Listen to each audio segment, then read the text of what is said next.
broadcast of high school sports on WellsCountyVoice.com. WellsCountyVoice.com, an online service that allows fans and parents to watch high school sports live anywhere and anytime that's convenient for your schedule. As always, we encourage you to go to the games and support the students, but when you simply can't, we're glad you're here with us. This broadcast wouldn't be possible without the support of the sponsors you hear throughout the game, so please support these businesses whenever you can. Now, sit back and enjoy the game.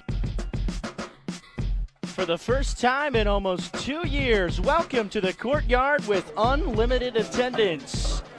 Alongside my good friend and partner, Colin Schwartz, the former player at Taylor, I'm Derek Decker. Pleasure to be with you here tonight. And we've got a fantastic matchup on deck tonight, Colin. Norwell and Leo, this game very well, as we knew, we earmarked it on the schedule. We knew this had a very good chance of potentially determining a lot in the way of the outcome of the Northeast 8 Conference. And both teams are sitting here at 2-0, both ranked in their respective classes. Norwell in 3A, Leo in 4A. Should be a tremendous battle here tonight. Yeah, you know, we got two teams that really haven't been tested, but, you know, we know that both of these teams are very, very solid. We know both teams are going to run the ball. This should be a very quick game. It's going to be a very low-scoring game historically. You know, this has been a game that I've been excited for all week. It's almost a little appetizer before college football gets going tomorrow. Yeah, how about this, Colin? In the last 2 games, these two teams have played a combined 1 offensive touchdown. The game in 2019, of course, was the game that christened the turf here at Norwell, which obviously has turned into a very nice facility now, one of the better in the conference. That was a 3-2 contest, Leo winning on a 31-yard field goal with 8 minutes left by Carson McCauley, who graduated last year. On record, that's the only 3-2 game in IHSAA history, single game records date, and that was a dandy of a football game. Last year, Leo won 17-0. Wasn't quite as lopsided as that score. Of course, DJ Allen, the Rutgers D-end, the future Rutgers D-end, had a pick 6 in that game on the road. They went on a very long drive in the second quarter. Norwell struggled to get things going offensively, but kind of expect a similar kind of style here tonight, and it very easily could turn into one of those grinded out games where 1 or 2 touchdowns might win the game. Yeah, you know, you got both teams who, you know what they're going to do. They both want to run the ball. They both want to run it pretty much right up the middle. This is going to be a game to see who can catch who off guard. You know, I was thinking maybe Norwell is going to try and run some RPOs, try and throw a little bubble out off of play action. But the thing you got to worry about with that is you got all 6'8" of DJ Allen right there on the edge that can easily just snatch up one of those passes and take it back. So it's just, you got to be careful. I'm interested to see how both coaching staffs prepared for this game and see if maybe we got some tricks up either of their sleeves. Yeah, absolutely. This should be a fantastic battle. Norwell and Leo coming up. You are listening to the Billy Ann Supper Pub pregame show. Billy Ann Supper Pub is located in downtown Bluffton and is your local choice for Tex-Mex, some of the best burgers in the area, and some of the best American food as well. Billy Ann Supper Pub located in downtown Bluffton. So glad you could join us here tonight on WellsCountyVoice.com. Norwell and Leo coming up. We'll stick around. We will have a live performance of the national anthem here tonight, of course, by the Marching Knights, which it's so great to have them back in the Courtyard again. The atmosphere is really, really good. Kind of a festive atmosphere again. We haven't had a full slate of fans in almost 2 years here at the Courtyard, and couldn't have picked a better night. We're in perfect football conditions here. No humidity to speak of. We're in the 70s, a little bit of a breeze. Honestly, some long sleeves might break out tonight. We've had some overcast times. The lights are in effect. But in any case, this is shaping up to be just a perfect night for football. At this time, let's join the Marching Knights for tonight's national anthem under the direction of Corey Kelly. Those who serve and protect it with the playing of our national anthem.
Fantastic job, as always. Great to have them back in the courtyard. Hey, Green Valley Golf Club is located at 2635 East, 150 North in Bluffton.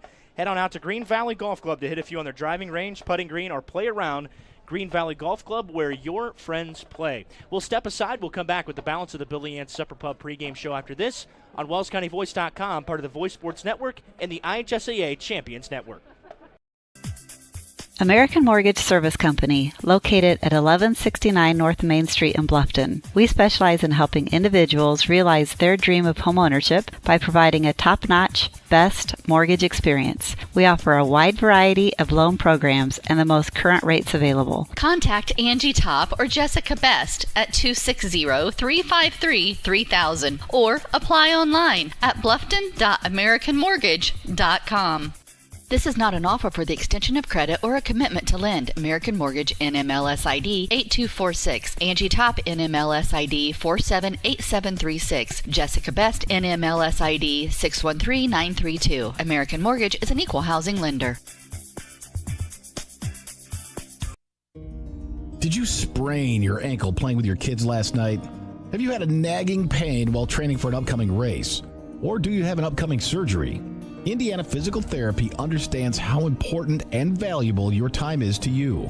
At Indiana Physical Therapy, we can schedule you within 24 hours at any of our 19 convenient clinics. With trusted results, you can count on Indiana Physical Therapy to get you better, faster. You don't need a referral from your doctor, and all insurances are accepted, including Anthem. IPT is your choice for physical therapy. So what are you waiting for? Call Indiana Physical Therapy right now at 260-209-2464 to schedule an appointment, or go online to indianapt.com. Indiana Physical Therapy, where people go to get better. In business since 1981, Barkley Builders has been building residential homes and commercial projects in Northeast Indiana, taking pride in building their clients the best project for their budget. With interaction between clients, vendors, and trade contractors, Barkley Builders meets the needs of homeowners to build their forever home. At Barkley Builders, it's all about you. It's your heart and your soul at the center of every design decision made. Josh and his team are poised to build the home you've always wanted. It isn't just a home, it's your forever home. Contact Barkley Builders at 260-622-7674. That's 622-7674. Or find them on Facebook at Barkley Builders, Inc. Let Barkley Builders get started on your Barkley Built forever home. Cleaning One Incorporated, your cleaning specialists. They offer a great variety of cleaning services: commercial cleaning, cleaning windows, strip and wax floors, clean carpets, complete sanitizing of facilities, floor repair or replacement. They will also schedule a PM maintenance program. At Cleaning One, your security is their top priority. They do a complete background check on each of their employees so you can feel good about letting them into your homes. For more information, give Rob a call at 260-409-2564 or give Bob a call, 260-403-7676. Or you can simply send them an email at officeonecleaning@yahoo.com. Cleaning One Incorporated, your cleaning specialists. Kathy Peterson of the Steffen Group is part of a select group of real estate and auction professionals that are changing the game of how real estate and auction transactions are handled. With a strong background in customer service, Kathy believes helping people is the most precious gift she can give and is committed to being a partner with her clients through the entire transaction. Contact Kathy Peterson at the Steffen Group at 824-6353 or drop her a message at Kathy, Cathie.Peterson at SteffenGRP.com. Hello, Tim Steffen, Steffen Financial Group. It's been said nothing is certain except change. We must adapt to change to stay safe and move forward. What changes have there been in your life? At Steffen, work with you and help with your future planning. Call me, Tim Steffen, or Michelle Stoller, 260-824-8175. Steffen Financial Group, 110 West Cherry Street, Bluffton, Indiana. Retirement, investments, savings plans. Steffen Financial Group can also assist with your personalized Medicare supplement, health, life, and long-term care plans. 260-824-8175. Steffen Financial Group. Solid planning, local service, professional advice. Securities and insurance offered through Thurston Springer Financial, a registered broker-dealer, member FINRA and SIPC, and Indiana Insurance Agency. Tim Steffen is a registered associate of Thurston Springer Financial and is doing business as Steffen Financial Group. Tim Steffen and Steffen Financial Group are independent of Thurston Springer Financial. At Corrective Chiropractic, we offer individualized treatment plans for patients of all ages, from infants to elderly, and even during pregnancy. Have you ever experienced a workplace, sports, or auto accident, or just suffer from chronic pain? Corrective Chiropractic can help. Knee, neck, shoulder, or back pain, headaches, migraines, allergies, muscular tension. Corrective Chiropractic can help. I'm Dr. Josh Bell from Corrective Chiropractic. We welcome patients from Bluffton, Yoder, Decatur, Bern, Montpelier, and the surrounding areas. Schedule your appointment today at 260-353-1400 and let Corrective Chiropractic help you along your journey to health and wellness. Corrective Chiropractic, 360 North Main Street, Suite A, Dutch Mill Plaza. Feel and function better. Bluffton Roofing Incorporated prides themselves on developing a long-term relationship with their customers, listening to their needs, and suggesting the proper course of action, be it preventative maintenance, repair, or replacement. Bluffton Roofing and owner James Worth are GAF certified and are certified weather stopper roofing contractors. Bluffton Roofing is fully insured, protecting you and your home. Call 824-3564 or 307-6313. Bluffton Roofing Incorporated. Quality first home improvements. Soaring high above, exploring our planet.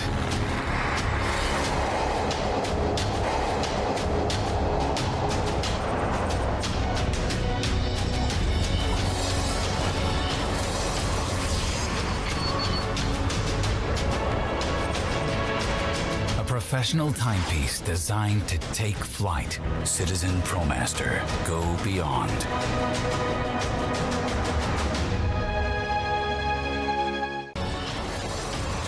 Daniel's Jewelers on North Main Street in Bluffton, where personal service and trust become part of the memory. And welcome back to the courtyard as the Knights take the field. Man, it's nice to hear that roar once again. Norwell did have a nice crowd that traveled to Heritage, but they just haven't been in an environment yet where the crowd has really needed to make a difference. That very easily could change tonight. Welcome back into our Billy Ann Supper Club pregame show. Derek Decker with Colin Schwartz here tonight.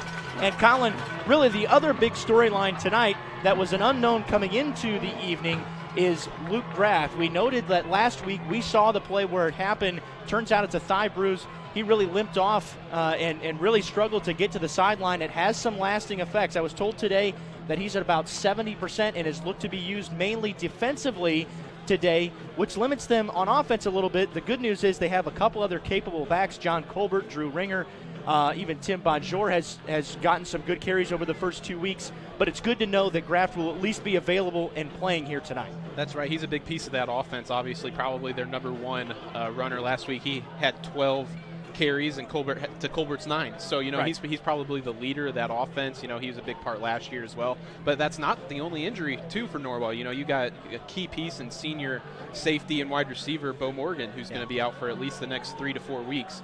So, Norwell has some injury storylines to be following here tonight. Yeah, Morgan broke his collarbone this week, and that's a kid that you really got to feel for as a senior, a leader of this group, and battled through huge injury stuff last year as well. So it's just a frustrating goal right now for a kid that certainly has a tremendous work ethic, and the Knights are going to miss him more in the secondary than they will in the receiving end. Obviously, this is a different look Norwell team than it was a year ago. It's been a run-first club basically all the time under Josh Gerber, but this year they have unproven quarterback play. The potential's there for Leighton Bailey, the junior, who just hasn't been tested yet. It's at a point tonight where Leo more than likely is going to force Norwell into some throwing downs where they're going to have to open up the playbook a little bit and let him gun it. And Norwell's going to have to find a way to get Leighton Bailey some early confidence, whether it just be a short screen pass, just get him some completions early. And at the very least, you're showing Leo that you can actually throw the ball. You know, last week in a blowout of a game, I didn't think Norwell looked very comfortable throwing the ball even then. So you got to come out, you got to prove it. You know that Leo runs kind of a 4-2-5 hybrid type of defense, and you got number 14 Tanner Jackson, who kind of lingers outside of the box, and he's quick to pull his trigger on the run, and he's going to be in there. He's easy to not account for since he's out of the box for the lineman, and he's going to be pulling his trigger in there tonight. So you got to get out, get some early completions, and that way you can keep their linebackers honest, and they can't just play the run all night long. Colin Leo up front is outstanding. Landon Livingston, the 6'5", 285 senior, headed to West Virginia next year, and DJ Allen, the right tackle on offense, D-end on defense, 6'8", 245, headed to Rutgers next year. He had a pick 6 against Norwell last year. Those are his two guys that are as good as you're going to get anywhere in Northeast Indiana, regardless of class. Yeah, I mean, those are game records right there, you know, especially on the defensive end. Talk about DJ Allen, you know, I'm saying you got to throw the ball. Well, it's going to be hard to get a ball over 6'8" at DJ Allen. No kidding. I mean, that's a Big Ten recruit right there. Like I said, that's just a game record and stuff you got to focus on, and I'm sure Coach Gerber game plan for that. I'm very interested to see how the coaches are planning around some of the big-time players on both sides. We've been excited for this game for a long time. We earmarked it at the beginning of the season. We talked about it last week leading up and said, man, this has a potential to be a really fun game.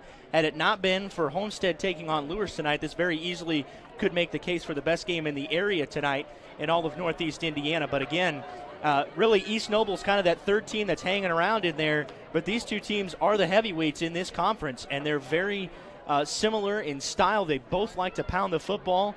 As you've seen, it's defensive-minded groups, no doubt about it. And this should match up and turn out to be a fantastic contest here tonight. Nice crowd is filed in on a perfect night for Indiana high school football. We've got cloudy skies. Some of the sunshine has kind of left the area here that we had earlier today. We're looking at right around 72 degrees at the moment. We'll fall through the 60s throughout the game. And I think that's Drew Graff to kick it off tonight. They've been kind of bouncing back and forth between him and Cooper Sloan. It'll be Graff to kick it off tonight. Couple of guys back deep for Leo. Rylan Crawford, the junior, is the guy to watch in returns. The right foot's into it. We are underway on this Friday night. Deep kickoff. Crawford will receive it at the 1, and off we go from the courtyard. There's a block. Crawford gets a block, and he's got some space down the sideline. He cuts it back to the middle. Outstanding return for Crawford of 43 yards, and he puts Leo in great starting field position on their own 44-yard line. Hard to ask for a better start on special teams. That's an area where Norwell's been very, very solid the first 2 weeks. Again, all these things come with an asterisk. As you kind of look at the level of competition, Leo hasn't been tested either. They started the season with a blowout win at Woodland and then had an easy win at home against Angola last week. So there's a lot of questions that are going to get answered here tonight. Jackson Barber is the experienced senior quarterback, 5'8", $175. Where's number 4 for this Leo team with a couple guys in the backfield? The halfbacks are Carson Hepner and Mason Sharon. Snap back to Barber. The toss goes right. It's Sharon to the outside. Sharon is able to slip through a tackle and bust forward for a first down. John Colbert kind of made an arm tackle, but it did get enough momentum to push him out of bounds. It's a gain of 12 and a first down for Leo. You know, Leo runs kind of a weird offense, unlike any modern-day offense you normally see lining up the 3 essentially fullbacks. But the beauty of that is you never know where the ball's going to go. They can toss it out like they did there. They can run it right up the middle. And, you know, Norwell's going to beef up the middle of the field. As you can see, they got 5 down linemen right now. So that was a good play call throwing it out there. First and 10 for Leo in the white road uniforms. Handoff goes to Hepner. Hepner busts through again. He has stood up past the 40-yard line, but a first down pickup of 6 yards before he's met down there by a couple of Norwell linebackers. Again, Colbert was in there as well, but good pushes up front. As we mentioned on that right side, we expect them to exploit Livingston and Allen and try to use them to the best of their advantage tonight. Yeah, you gotta find the weak spot in an offense like this. You got so many great linemen. You got to find maybe the one that you find the weakest and put maybe your best player on them, or you can look at it the complete opposite way and go best on best. 2nd down and 4 coming up for Leo. Ball's on the Norwell 38-yard line on the opening drive of the contest here in Ossian. Barber hands it off. Hepner to the outside, actually carried out the fake. And we knew that we were going to be fooled a couple times here tonight. It was actually Ethan Crawford, the tailback, that got the carry there. Hepner carried out a very good fake, and they're very deceptive in what they do. Fortunate for Norwell, it was Crawford that did have the football, and he is cut down after a gain of 2. Brings up an already big 3rd down and 2 yards in 4-down Norwell territory. You know, I know that they probably run the ball 90% of the time, but right here is where you might want to look for a pass if you're Norwell. This is obvious 4-down territory. Rylan Crawford is the tight end on the near side. Brock Schott on the other side. Handoff goes to Hepner. Hepner has plenty for a 1st down. Gets down near the 30-yard line. And another good push up front. Klein Neuenschwander in on the tackle for Norwell, and Leo moves the chains. We're going to see the same play from Leo 20, 30 times tonight. It's just such a simple offense. I don't even know if they have 2 pages in their offensive playbook. And it's so effective. You look at this, the way that they, when you have the luxury of having 6'5" and 6'8" up front when you're going in a conference of 3A and 4A teams, that's a very sure thing to have night in and night out. This handoff goes to the outside, and it's a big hole down inside the 10-yard line, and plenty enough for a 1st down. Caden Miller picks up the 1st down, and Leo has 1st and goal. That play was designed to go up the middle, and you know when you have an offense that really just wants to run it up the middle most of the time, they can bounce it out like that, and you're not going to have any defenders up there or on the outside guarding the outside. That's a good bounce, good vision there from the running back. 1st and goal on the 1.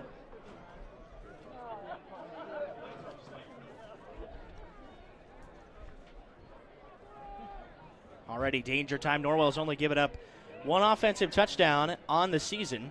To this point, the first 2 weeks, it's a sneak up the middle. Barber looking for the push, and he's got it, and he's in for a touchdown.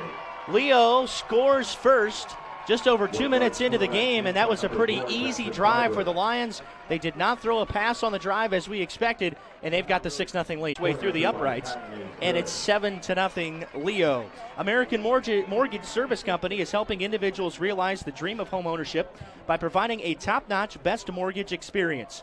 Contact Angie Top or Jessica Best at 353-3300. AMSC is an equal housing lender.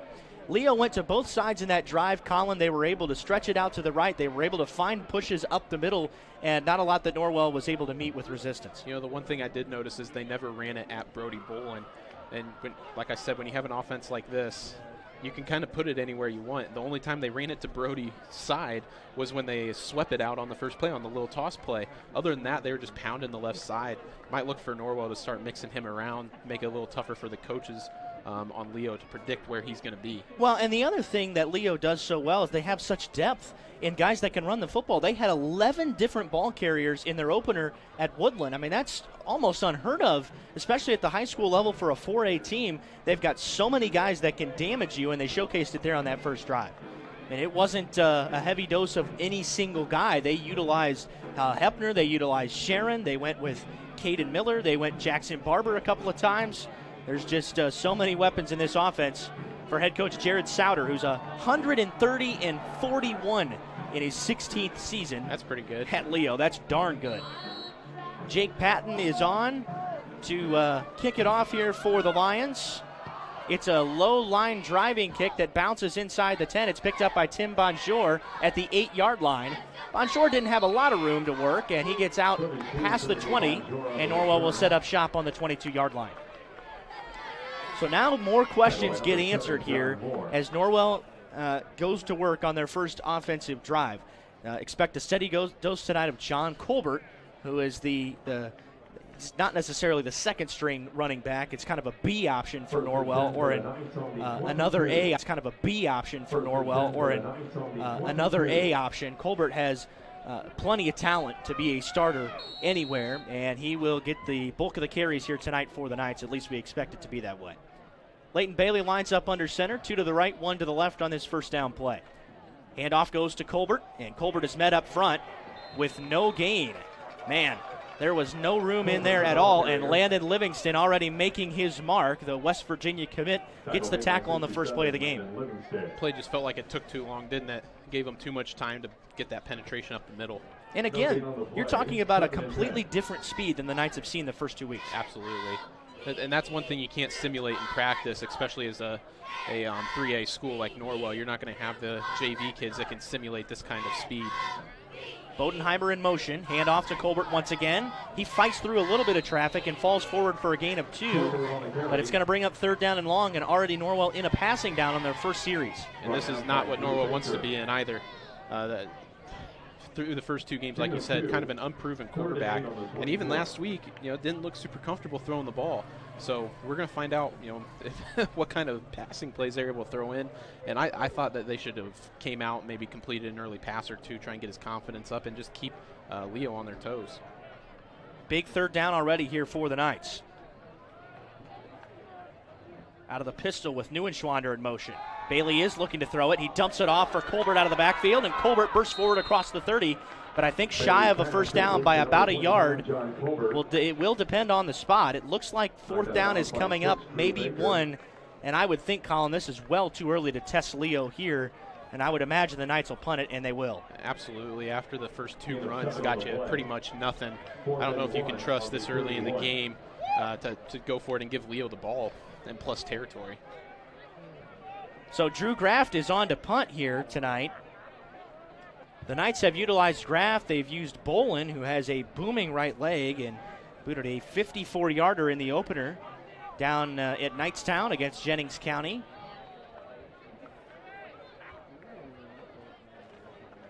Graft rolling to his right, and now will rugby-style boot it across the 45. Gets a nice Norwell bounce inside the 30, and it's picked up by Crawford, and he is met immediately beyond the 30-yard line. Excellent downfield coverage as Tim Bonjour had his fingertips all over that play. Trace Mosier in on the tackle as well, and a return of negative yardage there has Leo back on the 27-yard line. All in all, really good decision it turned out to be for the Knights.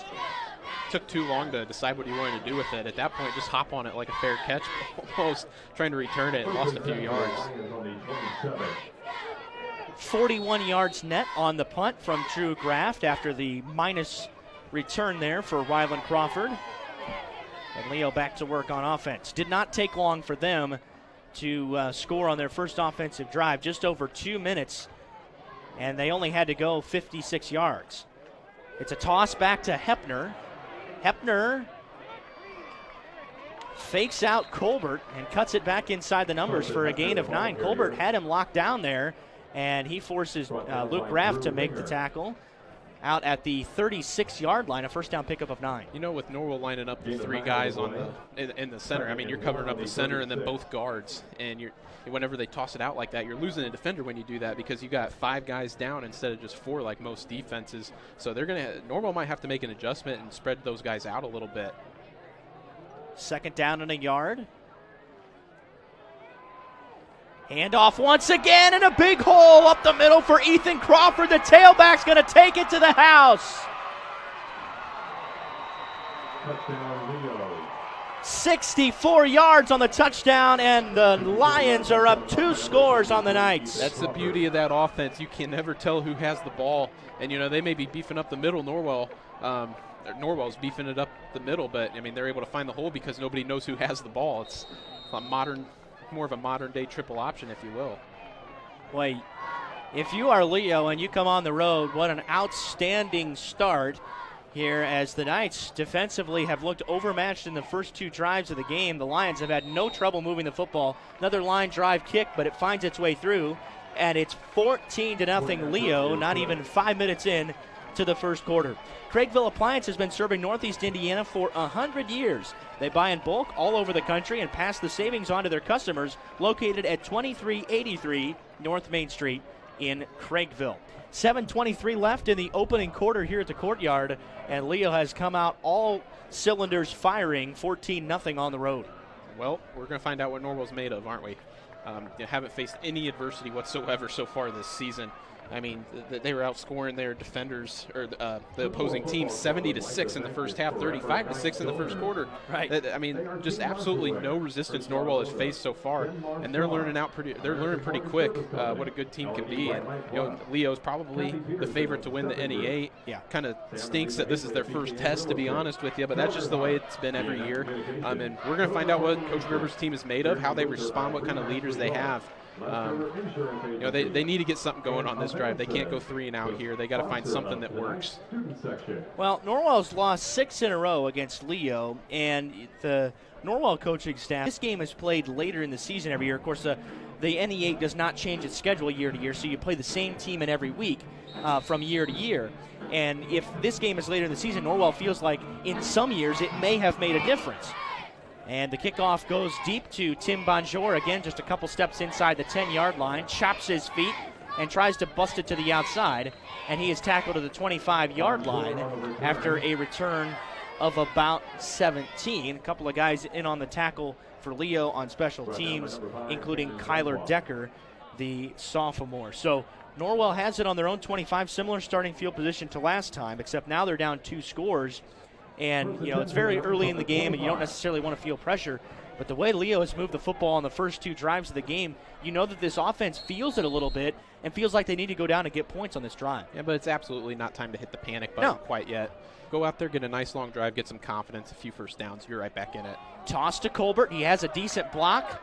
Colbert squirts through 1 tackle, got stretched out wide, and picks up 2 on first down. Once again, Livingston in there right in the middle. There's no problem for him. And Dallin Wirtz was in there alongside Tanner Jackson as well. 3 guys in on the tackle for the Lions. 2nd and 8 coming up for the Knights. On a sweep like that, you're looking to turn it up at earliest convenience. They're able to string that out to the sideline. He lost room, and that's just a great play from the defense right there.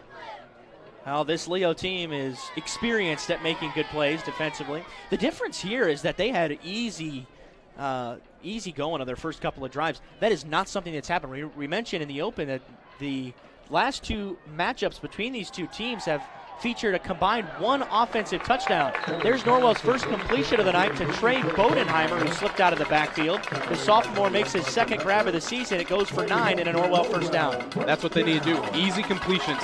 Build up that confidence. The linebackers were playing run all the way there. They were just to dump it over their heads. That's what Norwell is going to have to do in this game to be able to catch Leo off guard or to keep them on their toes.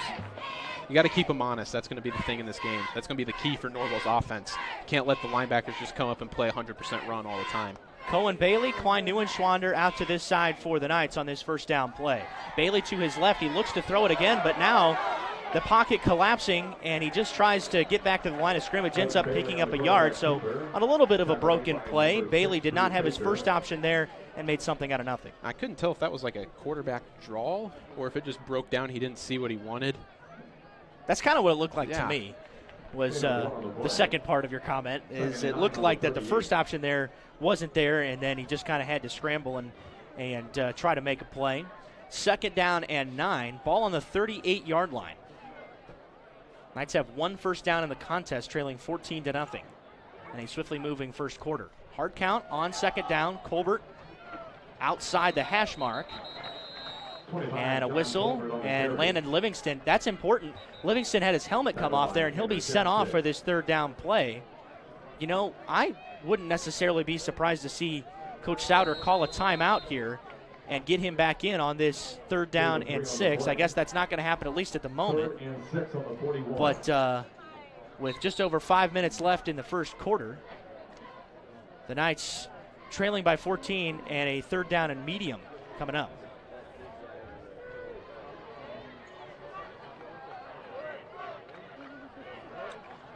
Bailey to pass on 3rd down again. He's being chased, and Bailey's not going to have any room to go as up the middle, Truman Wirtz slings him down from behind.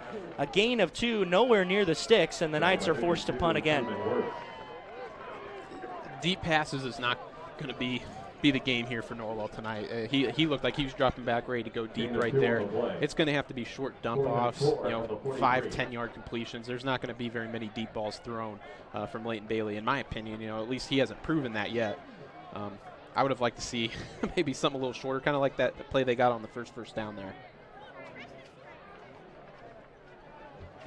There's the punt by Graft. Spiraling kick. Wow, I can't believe that was returned. And it was Caden Miller on the return. A penalty marker is down back at the spot of the return to the 32-yard line. Return went for about 9 or 10 yards. And I'll be interested to see what this is. Kind of an awkward play.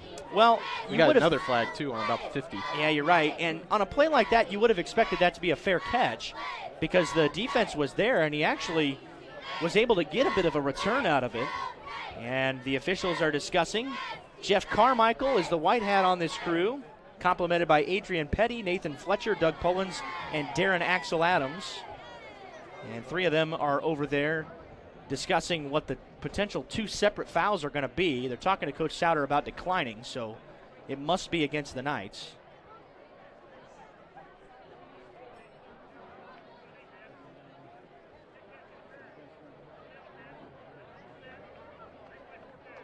All right, so it's actually kick-catch interference, which is the one that also came to my mind there. So the kick-catch interference went against the Knights. There was a hold on the return by Leo as well, so we'll just do it all again. And I kind of wondered about that because, again, Norwell was down there in a hurry on that punt. Decent hang time on the punt from Graft, and he will be out there again. This time the Lions will put 2 guys back, Caden Miller and Rylan Crawford. And now what? Looks like we got a timeout. Timeout called by Leo. So with that, we will take our first break and be back after this on WellsCountyVoice.com. Is filled with fabulous golf courses that offer a variety of experiences and are as diverse and distinct as the regions they're in. And there is one right here in your backyard that you shouldn't miss. Green Valley Golf Club, located at 2635 East, 150 North in Bluffton. You deserve a little time on the greens, so book your tee time, brush off your spikes, and get ready to play. Green Valley Golf Club, located at 2635 East, 150 North in Bluffton, just east of the Stone Quarry. Head on out to Green Valley to hit some balls on their driving range or putting green. Call 824-4510 to reserve your tee time. Green Valley, where your friends play. 4th down coming up once again here for the Knights. They do have the punt team on. They're not going to try anything fancy here. It's 4th down and about 4 yards. But still on the Norwell side of the field. No reason to push things. It's still early. By the way, you can also catch Bluffton and South Adams over on the Voice Sports Network as well tonight. Raff's right foot is into this one, and he grounds this one inside the 30. There will be no chance for a return this time. And it's picked up at the 22-yard line. And so credit Graff for a punt of 35 yards on the play. And Leo will take over once again for their 3rd offensive drive, but it has been all Lions so far in this first quarter. Just a random thought here off that punt. I saw it happen. Like, we did it to a team whenever I was at Taylor. I was on the punt block team where they were doing that rugby, and we kind of played it slow like that. And then one random time we just went after it. And Norwell's going to have to be careful because Leo has the numbers over there that if they want to go and try and block one, they pretty easily could have on that last one. 1st and 10 for Leo. Barber hard count. And it's Crawford to the outside. It's just so hard to figure out who's got the football. Crawford got the carry. He is the tight end for the Lions, and he rips off a 17-yard run. He just has all kind of space. The Knights didn't have either one of those runs covered, as Barber would have gotten a decent carry to the right side, and Leo moves the football. Norwell's going to have to make an adjustment. They came into this game wanting to stop the run up the middle, and I think Leo knew that because they're running a lot of runs outside the hashes, almost to the numbers, kind of sweeps, tosses, carrying it out to the edge. All their big plays, other than the one long touchdown, have been out to the edge. Right. Norwell might want to overhang a defender on either side of the tight ends. 1st down on the 39 for the Lions. This handoff goes to the tailback, Ethan Crawford. And Crawford dives forward, a gain of 5 on 1st down, but it just seems like every single play the Lions are getting chunk gains. The Knights have not had an answer for it to this point. You know, that's one of the plays at Norwell where you get up feeling like you made a good play, and it's 2nd and 5. They got 5 yards there. I have to feel a Norwell adjustment's coming right now because Leo has their number. What do you think the adjustment might be? I mean, you look at up and down, there's been so many different things that potentially have gone wrong defensively in this first quarter. They've already moved Brody out as a defensive end. They had him playing at tackle. Oh, man, Hepner just keeping the low center of gravity and falls forward across the 50 to the 46-yard line. Another gain of 10 and another Leo first down. And I'm telling you what they're doing is they're identifying Brody Bolin. They know he's their best defender, and they're running away from him. And that is very, very smart. And Norwell is, they're doing that 5-down lineman. So you find Brody, and then you just run it away from him, and you're just running at defenders that just may not be quite as good as Brody. And Leo has a really good offensive game plan right here.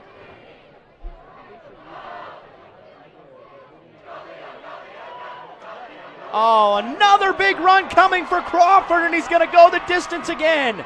46 yards and a touchdown, and the Lions are putting it to Norwell on the road. Man, Crawford gets to that second level. There was nobody back there for the Knights.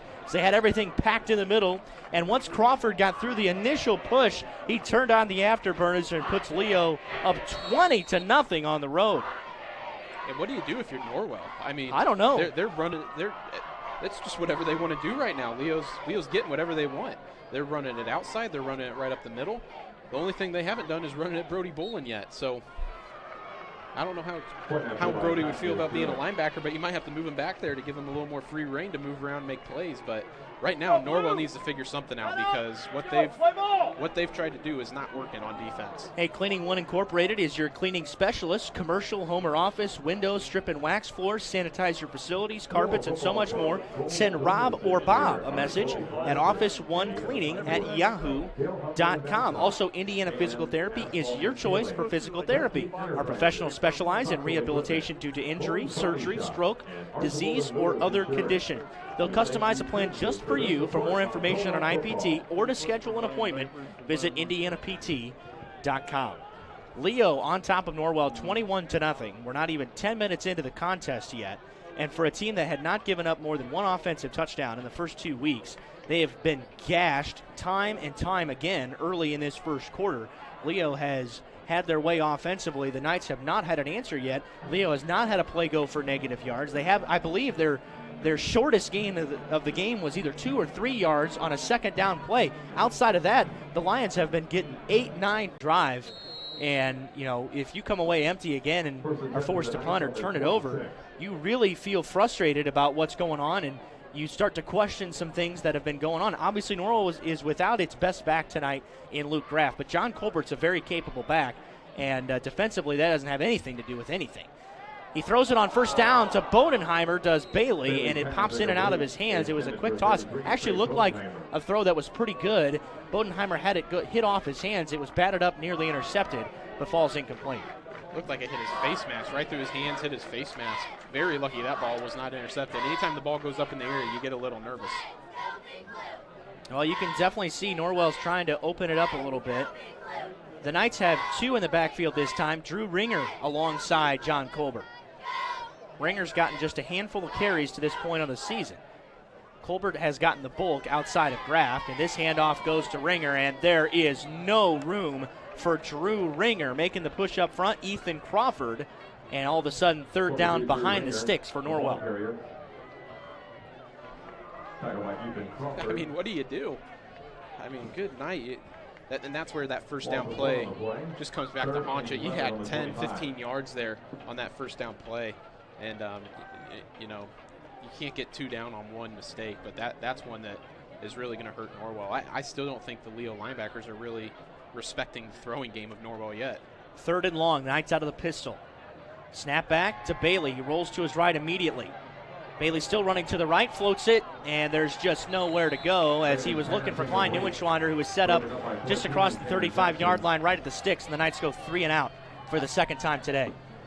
I understand that you may want to roll the quarterback, try and make him a little more comfortable, but you were running it right at the Rutgers 6'8" defensive end right there. I mean, that can't make it too easy to throw the ball, especially on the run. Probably hard to see. And you had 2 of your routes coming back the other way from where he was rolling. So, Norwell's in trouble right here. I mean, this is this is big-time danger zone right here if you're Norwell. The Leo defense has held 8 opponents to 1 score or less last year.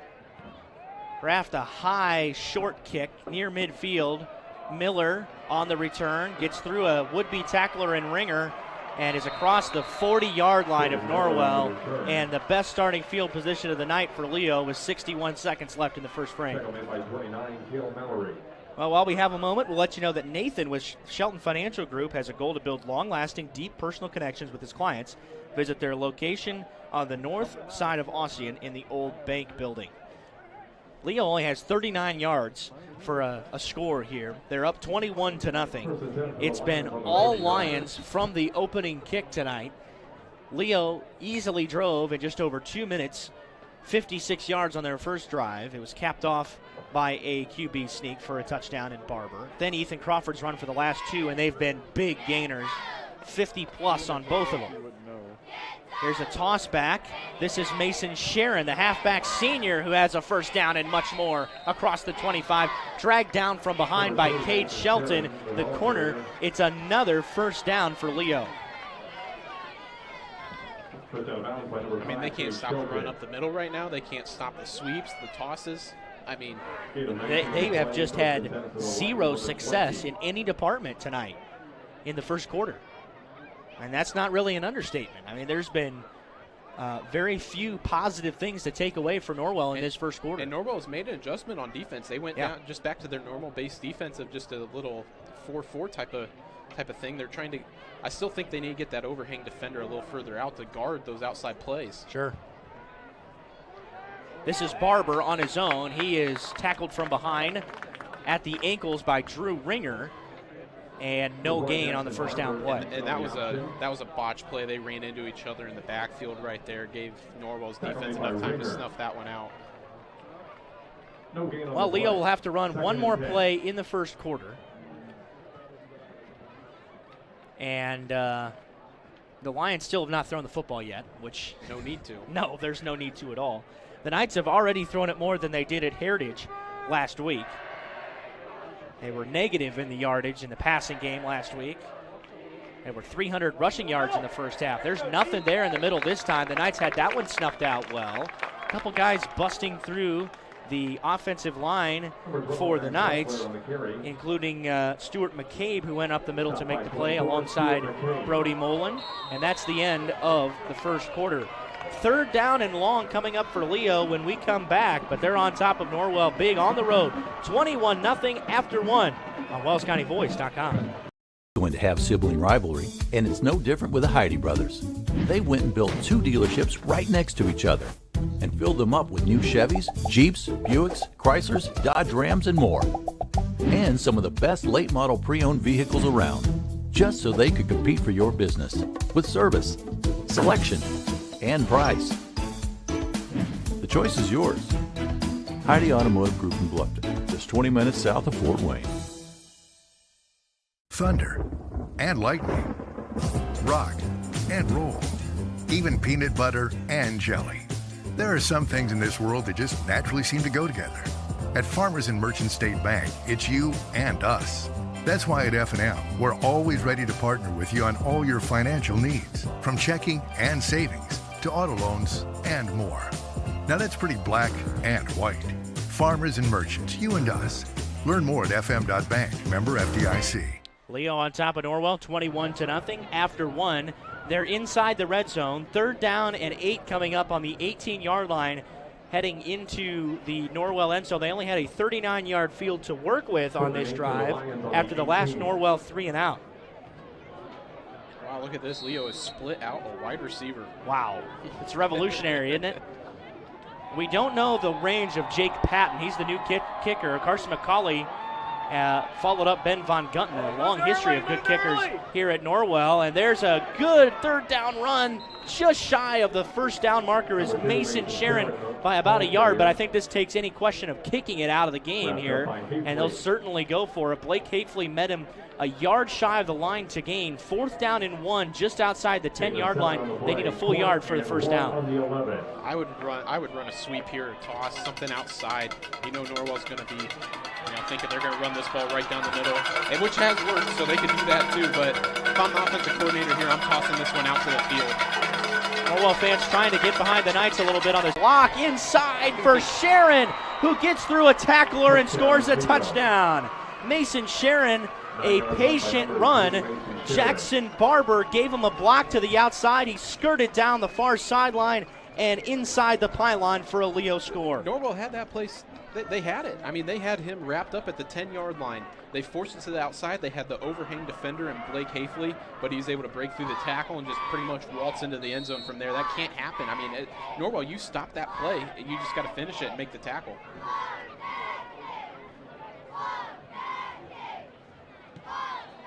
Extra point is good. 28-0 as Leo extends their lead. 4 drives and 4 touchdowns for the Lions. Well, they've been building residential and commercial property since 1981 and take pride in building their clients the best project for their budget. Let Barkley Builders get started on building your Barkley Built Forever home. Give them a call at 260-622-7674. Leo leads Norwell 28-0 here, just over a minute into the second quarter. And the Knights have had 3 drives that have garnered a combined total of 1 first down to this point, 2 3-and-outs. And then defensively, the Knights have gotten no stops. And they had a 4th down play briefly that almost forced Leo to turn it over on downs, but they got an easy push up front. Again, there have been no negative plays, to my knowledge, maybe 1 in the first half for Leo. And they've just been dominant. They haven't even thrown a pass yet, Colin, and we knew that was going to be a possibility, and we know what the strength of this Leo team is, and they've had no problem exerting their offense tonight. I mean, they just come out and run the plays that they've ran all year. They don't have anything up their sleeve. It doesn't look like they put any new plays in from last week against Angola. They're just out here running their offense, and they have that mindset of stop it if you can. And Norwell has not been able to, obviously. Bonjour from the 10-yard line. Oh, it's a good return from Bonjour. He got tackled at the shoestrings just barely, and that had the potential to actually be a pretty big return had it not been for Drew Baker, the 5'10 junior, tripping him up from behind. Norwell starts on the 31-yard line, and again, to my knowledge, I think that might be their best starting field position to this point. Yeah, one time I'd like to see him bring that return to the field side a little bit. A lot of open space. He's a guy who can make a man miss, and he's just running it right into the hash and numbers on the boundary side. Well, get him out in space. I think you're right, Colin, and some of that comes with time because Bonjour is an inexperienced return man, but we've been impressed with his potential. Yeah. There's definitely some ability there. And out of this possession change, the Knights will take a timeout. So will we. Leo up 28-0 at the Courtyard.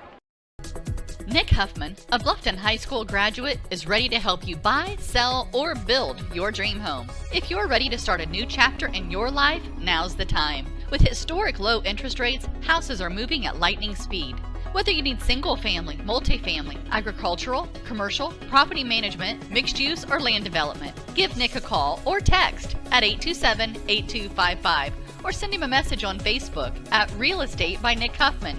Nick is located at the Steffen Group at 107 West Market Street in Bluffton. His number again is 827-8255. Back here at the Courtyard, Leo up big in this first half, and there has been no question about who has been the better team so far here tonight. Norwell starts on the 31-yard line. 1 first down and 3 drives for the Knights in this first half to this point. The snap to Bailey, the handoff to Colbert. Colbert has plenty of room on this possession, and a good run. Colbert's best of the night to this point, and it's close to a first down. They'll give him a pickup of 9, and Mason Sharon makes the tackle on the edge. 2nd and 1 coming up, but that's a positive sign for the Norwell junior out of the backfield. And now if you're Norwell, do you go back to that, or you try and throw the ball a little bit, open it up a little bit? No, it's 2nd and 1. You want to make sure you get a first down on this play. Right. And they will go back to the well, and Colbert has a first down.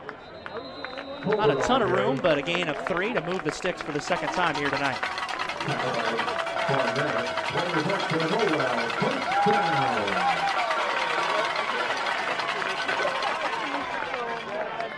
Gain of 3, first and 10 for the And those Knights two on the plays look like 43. Norwell's bread and butter, too. You know, we were talking a lot about what kind of plays are they going to run against the defense that knows what's coming in, a quality defense.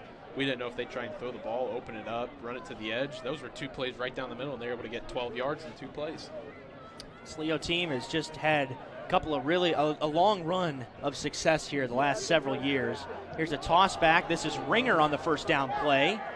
And he is tackled near the line of scrimmage. Falls forward for a gain of a couple. And they'll give him 3 on the first down play. John Moore, the 6'1 senior, in on the tackle for the Lions. 2 on the play. 2nd and 8 on the 45. But going back to the point, they've been 10-2 in back-to-back seasons. They lost to Mooresville, which is a pickup game early in the season because of COVID. They lost their opponent, I think it was Angola, in week 2. Mooresville came up to Leo and won 34-17. Then their only other loss was to East Noble, who they beat in the regular season, lost in the sectional title game 10-0. Ringer on second down, a helmet comes off. This play should be blown dead right now. It finally is. Maybe a yard or 2 for Ringer. It was in fact his helmet that came off, so he'll be off on this 3rd down and 6 coming up for Norwell. John Colbert checks back in. And a counter is a pretty typical play in football, but it just doesn't seem like Norwell can handle Leo's front long enough to be able to run a misdirection counter like that. It just takes too long to get going. You got to get the ball to the line of scrimmage right now before the defensive linemen, the 2 guys go in Division I, have enough time to cause any havoc. Bodenheimer moves from left to right, now comes set before the snap. Bailey looks to throw on 3rd down.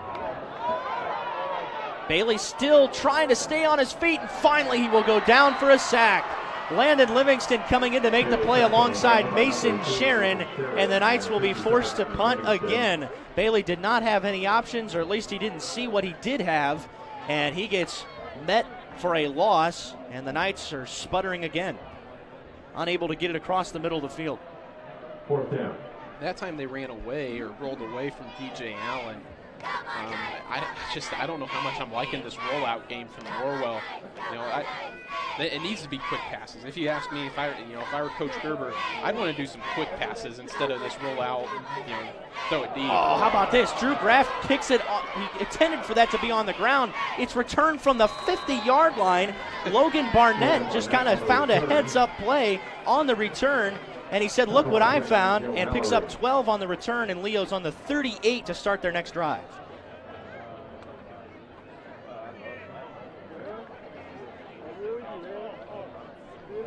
Well, that's just a tough break if you're Norwell. No kid. I mean,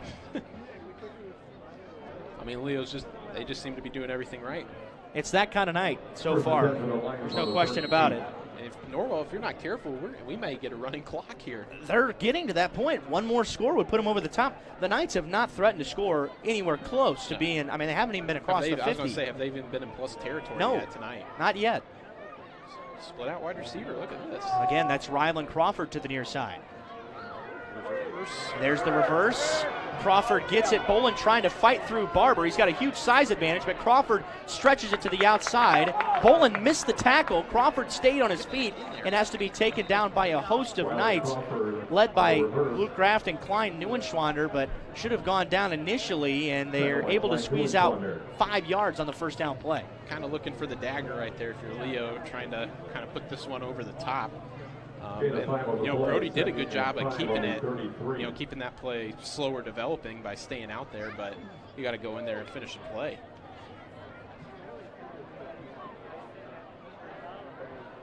Second and 5 for Leo on the 33-yard line. Barber's handoff. It goes to Miller.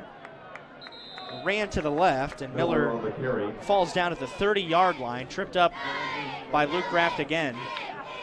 Couple of yards to get here for the first down, 3rd and 2, but again, this is 4-down territory here for Leo, and the way that their front offensive line has gotten the push on the right side, especially Barber, is going to be able to easily fall forward for a first down. I know the answer to this question is probably no, but I think it'd be kind of funny to watch them try and run a play action right here. You can probably get it on 4th down at 4th and 2. I think so. Oh, he flinched. That was false start. That should have been a false start. Barber carries it through and gets blasted by John Colbert right near the first down marker, and I think they're going to mark him just shy.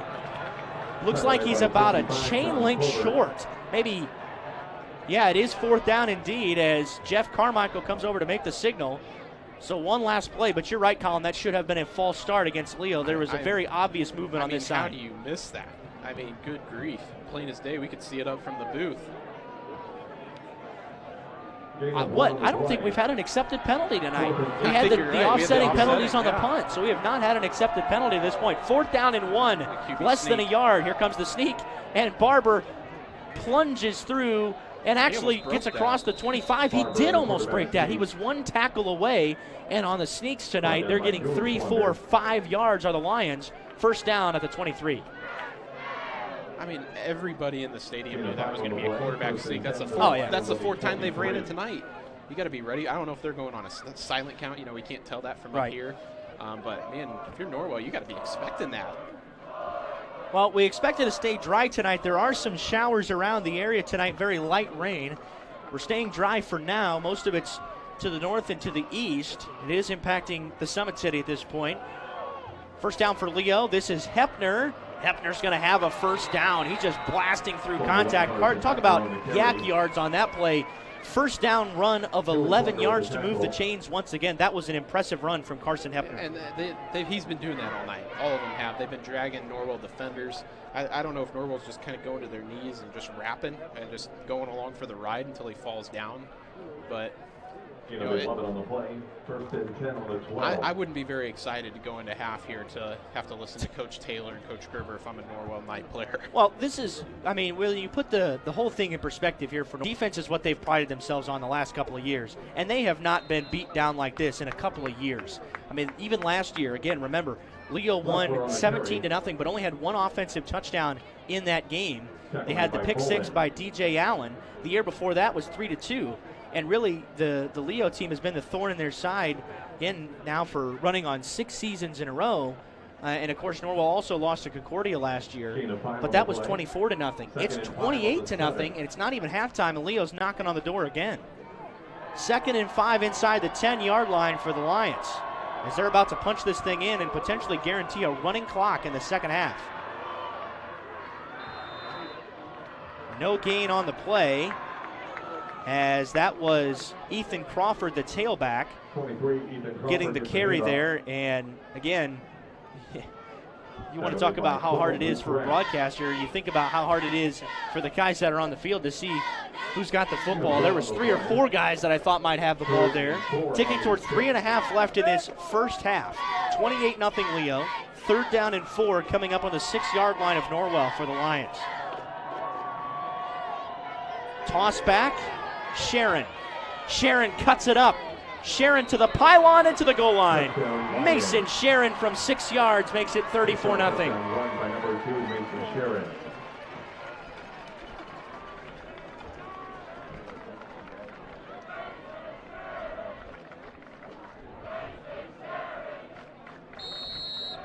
I mean, what do you say? I still think they've ran maybe. Other than if you take the reverse out, they've run maybe 4 plays in this game, 4 different plays, and that's it. And Norwell hasn't been able to stop them at all. Oh, and the kick has failed. So no 35 points yet. There's still 3:19 left. Leo's got 2 timeouts, and they will need another score before the half to make it a running clock. And while we have a second, hey, Farmers and Merchant State Bank, located in Bluffton and Ossian, from checking and savings accounts to home loans, personal loans, commercial and agricultural services. Stop in and see how they can meet your financial need. At F&M, it's always about you and us. F&M, member FDIC. Leo's up 34-0, Colin. And, had it been for the kick, this game would basically be over. Again, it's impossible to come, well, it's not impossible, but next to it, to come back during a running clock. And regardless, it's not that the Knights have shown any real signs of life to this point. Again, at this juncture, you're looking at a group that's defeated right now, and they have not been in a position like this in a couple of years. They did not see this. Again, even in the games that they were down in, both losses they had last year were shutouts, but they were in the game, competitive deep into the game. They have not been competitive for more than 1 minute tonight. Well, let me tell you, I've been on this side of it a few times, especially in my time at Norwell. It is tough going into the half. I mean, you're down. going against Eastbrook, I think we were down 50-7 at halftime my senior year. I mean, whenever you go into halftime, you just don't know what to say. You got to try and find something to build off of. I mean, because if you look at it, this is game 3. You're guaranteed 10. You got to find some sort of positive. Drew Ringer this time on the return, tackle to the 25-yard line, and again, Logan Barnett making the tackle, the 6'3" junior for the Lions. Logan Barnett. You know, and once again, I understand that special team scouting is probably not a top priority in high school football, but he has kicked it to the same spot every single time tonight. About, you know, the numbers, in between the numbers and the hashes on the right side. Bring a return to the field there. You got so much room for whoever you want to bring out there. I mean, that's something you can see in game. I'm surprised they haven't told him and told the blockers to block to the field one time. They're fast enough to get out there, and because it's not like he's kicking it real high. Bodenheimer in motion, gets the first down carry. Bodenheimer has a couple before he has stood up. Bodenheimer on the carry. Give him 3 yards on the first down play. Tackled by Wirtz. Dallin Wirtz, the inside linebacker, making his second tackle of the night.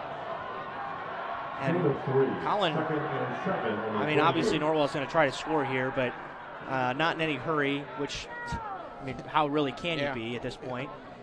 But you got to find a play that can work first. Right. 2nd and 7 coming up. Knights in the pistol. Bailey to throw. Bailey on the move. He's got a man open, and Cohen Bailey, who falls down. Turf Monster got him, but well into first down territory. The pickup of 13 on the play to move a chains across the 41, and Bailey just kind of sat down there and spaced brother to brother on the connection. And that's the first time tonight, really all season, I've seen him actually try and read different receivers. He kind of went through progressions, if you will, and able to find him sit down in the zone right in the middle. Finally got some good protection up front on the pass too. That's why I don't think the rolling out is really necessary if you're Norwell. Hand off to Colbert. Nothing. Once again, that misdirection tonight is just taking too long to get going on Leo. That's about the 3rd time they try to run that play, and it just takes too long. It gives too much time to guys like DJ Allen and Mr. Livingston to just kind of blow it up. Norwell really can't block them or sustain a block that long on those two. Nobody can. And a misdirection like that just takes too long. You got to find something that's a quick hitter. 2nd and 9 after the gain of 1. Bailey escaping pressure, throws on the run again. He's got Klein Neuenschwander at the 50. He came back to the football at midfield. They'll give him forward progress to the 49, which is good enough for a first down. It's also the first time that Norwell has been in plus territory tonight, and the clock stopped with 90 seconds left in the first half. And that's where you see the potential that the coaches at Norwell probably see quite a bit for Blayton Bailey, being able to make a play on his feet, roll out, throw it to the sideline, but that's also where you see the inexperience at quarterback play from Bailey, because there's really no need to break the pocket there. He had a comfortable pocket he could have sat in. Yeah, actually had pretty good protection on that play. Now Bailey drops the snap out of the shotgun, but does pick it up and throw it for an incompletion. As Cohen Bailey would have had a first down, he turned and found some space just a moment before he had secured the football, and that's a sophomore mistake for what is likely going to emerge as Norwell's top receiver for the rest of the season. It's a couple of sophomores and a junior in Bailey, Bodenheimer, and Neuenschwander, respectively. So 2nd and 10 after the incompletion.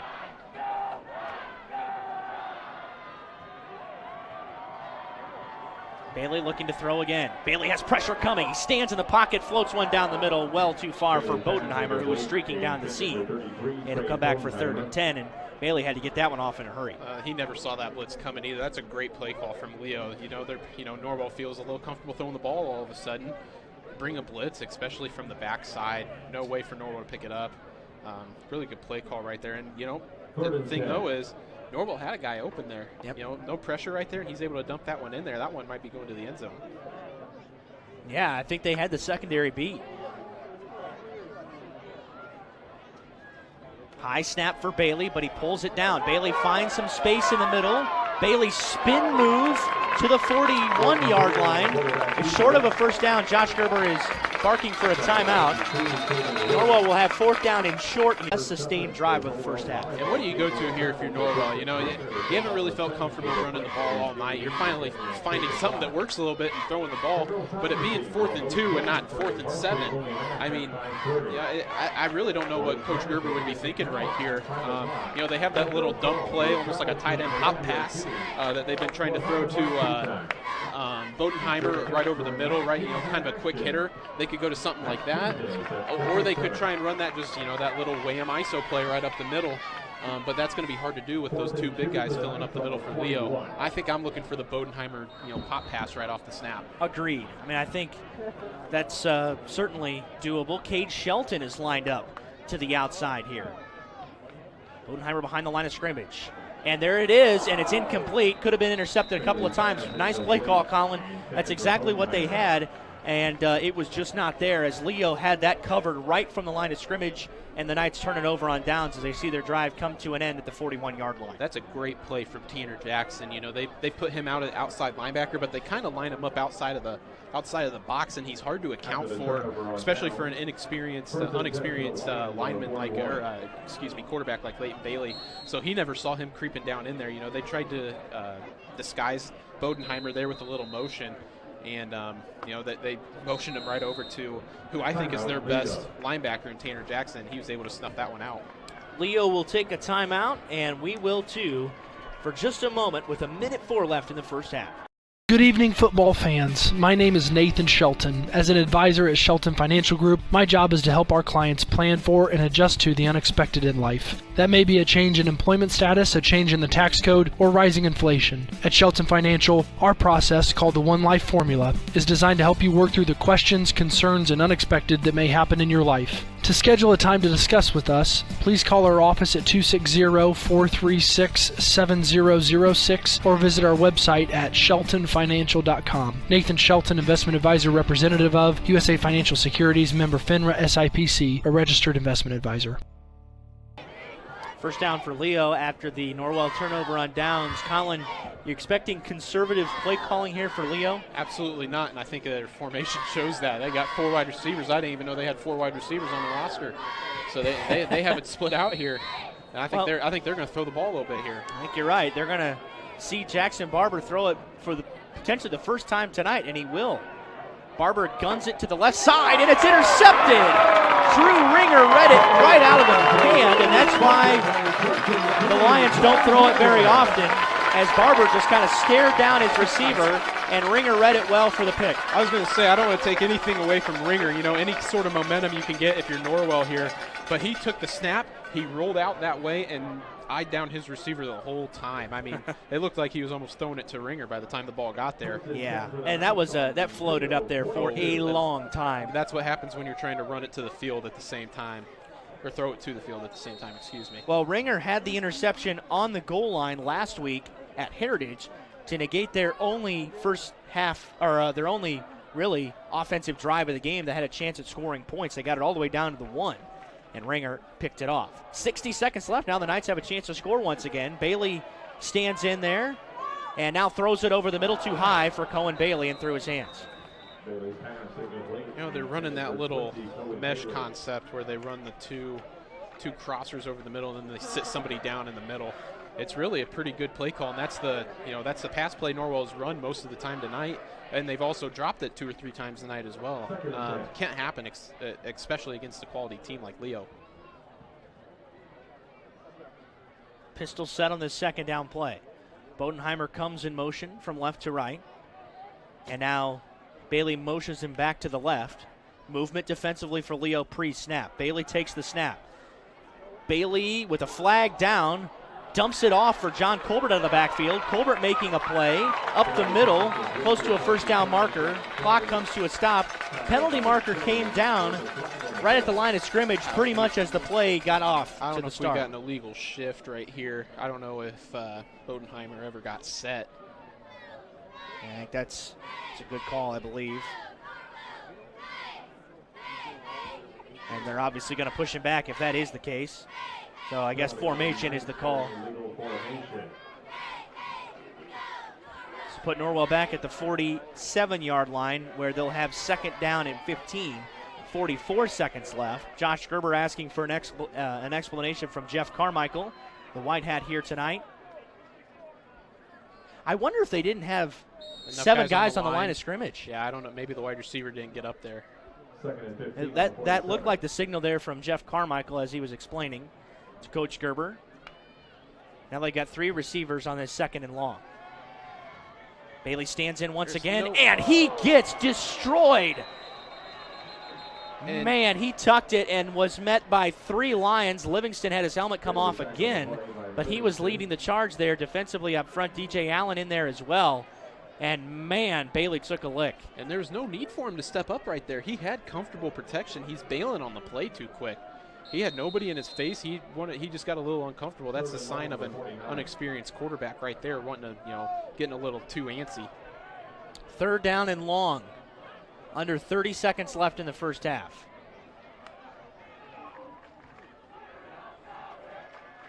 Bailey has everybody coming, but he dumps it off for Bodenheimer, who gets a block. Bodenheimer across the 35 and is down to the 30-yard line. Clock will stop while they move the chains.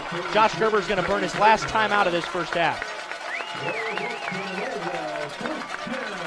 You know what? Yes, Norwell is getting beat 34-0 tonight, but they're showing they can throw the ball a little bit, and this will prove to be pretty big for them as they go throughout the season. Yeah. Because you're throwing the ball against a really good defense here, and you're throwing it for success. So now you know if you're Norwell that, if one night the running isn't working, you have something. You can dump off those screens. You can throw that pop pass that's worked a little bit. You can sit somebody down in the middle.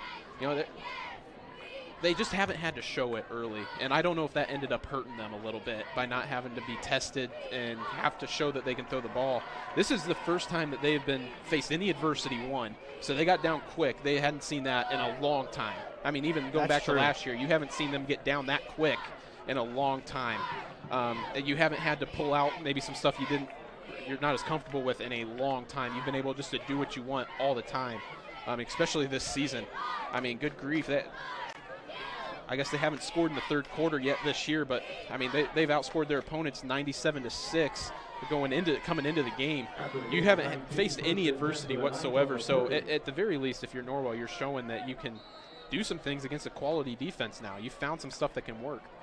Well, this is Norwell's largest deficit in almost 5 years. So, that speaks to what's happened to the trajectory of this program. Bailey guns it deep for Cohen Bailey, and it's incomplete. And he was coming to the middle of the field. That ball well overthrown by several yards as Bailey, and looked like there might have been minor miscommunication there. Bailey was coming back to the middle. 2nd down and 10 with 11 seconds left. You can't anticipate Norwell trying a kick of any distance at this juncture in the game. You've got 2 plays left as long as you can get out of bounds. If the Knights are tackled inbounds before a first down, then the half's going to end on this play.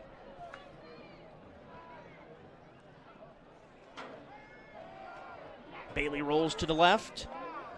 Bailey with time ticking out. It's incomplete. One more play coming for the Knights with 5.5 seconds left in the half. And that really stinks. He had to roll across his body there. He had 2 guys open in the end zone. It was 2-on-1 kind of.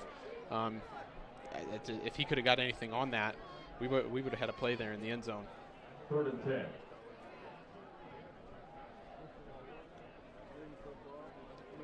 Bodenheimer checks off.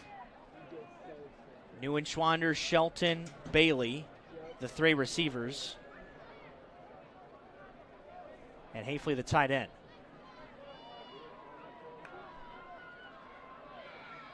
Bailey claps once, has the snap from the pistol. Final play of the half. Bailey steps up. Bailey will scramble. And he gets to the 20. Still on his feet, reverses field. Bailey tries to pick up a block. Gets to the outside and is thrown down out of bounds as the first half comes to a close. Well, that was by far, if you combine the last one, of course there was the pick in between, but if you combine the last 2 drives, they actually had some success, but it was not enough to get into the end zone, and the Knights trail 34-0 heading to the half. We'll take a timeout. We'll return with the halftime show in just a moment. You're listening to Norwell Football on WellsCountyVoice.com, part of the Voice Sports Network and the IHSAA Champions Network. When looking to sell or buy a home in Wells County, it's so important to work with an experienced full-time agent from the local area. I'm Bev Grish, and I'm beginning my 24th year helping families in the real estate business and would love to guide your family through the process. When you choose to work with a local agent who knows the Wells County market, you are a step ahead. I have built good working relationships with local lenders, realtors, inspectors, contractors, and appraisers, and it helps the process go smoothly. Whether you are buying your first home, a larger home, investment property, dream home, selling a long-time family business, or downsizing into retirement, I'm here to help. Heartfelt thanks for supporting me 24 years in the real estate business I truly love. Bev sells Wells at 466-1822. Are you taking the first step towards a healthier you? Or are you just tired of the same workout? From beginners to fitness veterans, the Greater Fort Wayne YMCA is the place for you. We offer a full range of workout equipment, personal trainers, certified instructors, a full line of classes, an indoor pool, and so much more. Have peace of mind when you work out with childcare available. The Greater Fort Wayne YMCA is so much more. Join today. Visit fwymca.org. We're here at Craigville Appliance celebrating the boys of fall. We love football season at Craigville Appliance. But with that being said, we know that sometimes it's a rainy, muddy day and you got to do the laundry when you get home. We know laundry stinks, but at Craigville Appliance, we've got the tools to take care of you. Come to Craigville Appliance or tell your friends to come over. We got brands like LG, Speed Queen, Maytag, Electrolux. The list goes on and on. Come to Craigville Appliance or check us out online at cappliance.com. That's C as in cat, appliance.com. Cleaning One Incorporated, your cleaning specialists. They offer a great variety of cleaning services, commercial cleaning, cleaning windows, floor repair or replacement. They will also schedule a PM maintenance program. At Cleaning One, your security is their top priority. They do a complete background check on each of their employees so you can feel good about letting them into your homes. For more information, give Rob a call at 260-409-2564 or give Bob a call, 260-403-7676. Or you can simply send them an email at officeonecleaning@yahoo.com. Cleaning One Incorporated, your cleaning specialists. American Mortgage Service Company, located at 1169 North Main Street in Bluffton. We specialize in helping individuals realize their dream of homeownership by providing a top-notch, best mortgage experience. We offer a wide variety of loan programs and the most current rates available. Contact Angie Top or Jessica Best at 260-353-3000 or apply online at bluffton.americanmortgage.com. This is not an offer for the extension of credit or a commitment to lend. American Mortgage, NMLS ID 8246. Angie Top, NMLS ID 478736. Jessica Best, NMLS ID 613932. American Mortgage is an equal housing lender. Did you sprain your ankle playing with your kids last night? Have you had a nagging pain while training for an upcoming race? Or do you have an upcoming surgery? Indiana Physical Therapy understands how important and valuable your time is to you. At Indiana Physical Therapy, we can schedule you within 24 hours at any of our 19 convenient clinics. With trusted results, you can count on Indiana Physical Therapy to get you better, faster. You don't need a referral from your doctor and all insurances are accepted, including Anthem. IPT is your choice for physical therapy. So what are you waiting for? Call Indiana Physical Therapy right now at 260-209-2464 to schedule an appointment or go online to indianapt.com. Indiana Physical Therapy, where people go to get better.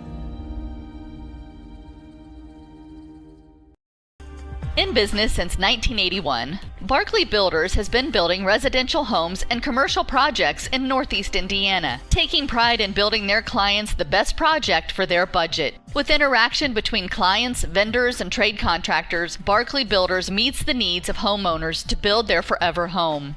At Barkley Builders, it's all about you. It's your heart and your soul at the center of every design decision made. Josh and his team are poised to build the home you've always wanted. It isn't just a home, it's your forever. Poised to build the home you've always wanted. It isn't just a home, it's your forever home. Come Contact Barkley Builders at 260-622-7674. That's 622-7674. Or find them on Facebook at Barkley Builders, Inc. Let Barkley Builders get started on your Barkley Built Forever home. Hello, Tim Steffen Financial Group. It's been said nothing is certain except change. We must adapt to change to stay safe and move forward. What changes have there been in your life? At Steffen Financial Group, we would like to work with you and help with your future planning. Call me, Tim Steffen, or Michelle Stoller, 260-824-8175. Steffen Financial Group, 110 West Cherry Street, Bluffton, Indiana. Retirement, investments, savings plans. Steffen Financial Group can also assist with your personalized Medicare supplement, health, life, and long-term care plans. 260-824-8175. Steffen Financial Group. Solid planning, local service, professional advice. Securities and insurance offered through Thurston Springer Financial, a registered broker-dealer, member FINRA and SIPC, and Indiana Insurance Agency. Tim Steffen is a registered associate of Thurston Springer Financial and is doing business as Steffen Financial Group. Tim Steffen and Steffen Financial Group are independent of Thurston Springer Financial. Kathy Peterson of the Steffen Group is part of a select group of real estate and auction professionals that are changing the game of how real estate and auction transactions are handled. With a strong background in customer service, Kathy believes helping people is the most precious gift she can give and is committed to being a partner with her clients through the entire transaction. Contact Kathy Peterson at the Steffen Group at 824-6353 or drop her a message at Kathy, CATHIE.Peterson@SteffenGRP.com. Bluffton Roofing Incorporated prides themselves on developing a long-term relationship with their customers, listening to their needs and suggesting the proper course of action, be it preventative maintenance, repair, or replacement. Bluffton Roofing and owner James Worth are GAF certified and are certified weather stopper roofing contractors. Bluffton Roofing is fully insured, protecting you and your home. Call 824-3564 or 307-6313. Bluffton Roofing Incorporated. Quality first home improvements. At Corrective Chiropractic, we offer individualized treatment plans for patients of all ages, from infants to elderly, and even during pregnancy. Have you ever experienced a workplace, sports, or auto accident, or just suffer from chronic pain? Corrective Chiropractic can help. Knee, neck, shoulder, or back pain, headaches, migraines, allergies, muscular tension, Corrective Chiropractic can help. I'm Dr. Josh Bell from Corrective Chiropractic. We welcome patients from Bluffton, Yoder, Decatur, Bern, Montpelier, and the surrounding areas. Schedule your appointment today at 260-353-1400 and let Corrective Chiropractic help you along your journey to health and wellness. Corrective Chiropractic, 360 North Main Street, Suite A, Dutch Mill Plaza. Feel and function better. Thunder and lightning, rock and roll, even peanut butter and jelly. There are some things in this world that just naturally seem to go together. At Farmers and Merchant State Bank, it's you and us. That's why at F&M, we're always ready to partner with you on all your financial needs, from checking and savings to auto loans and more. Now that's pretty black and white. Farmers and Merchants, you and us. Learn more at fm.bank, member FDIC. Back here at the courtyard at halftime, some halftime scores around the area. Lures on top of Homestead, 35-21. Colin, that's a pretty big score, and obviously Lures has put their foot down and is contending seriously for the SAC this year.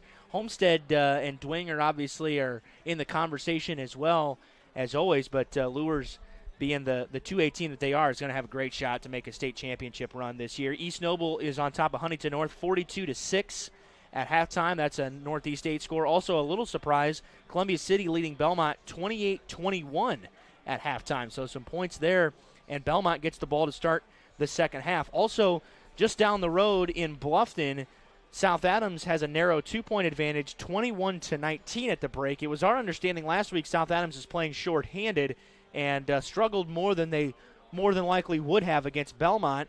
And this week they're only up 2 against Bluffton. Bluffton fought with Hamilton Heights last week as well, lost by 7 in a pickup game there.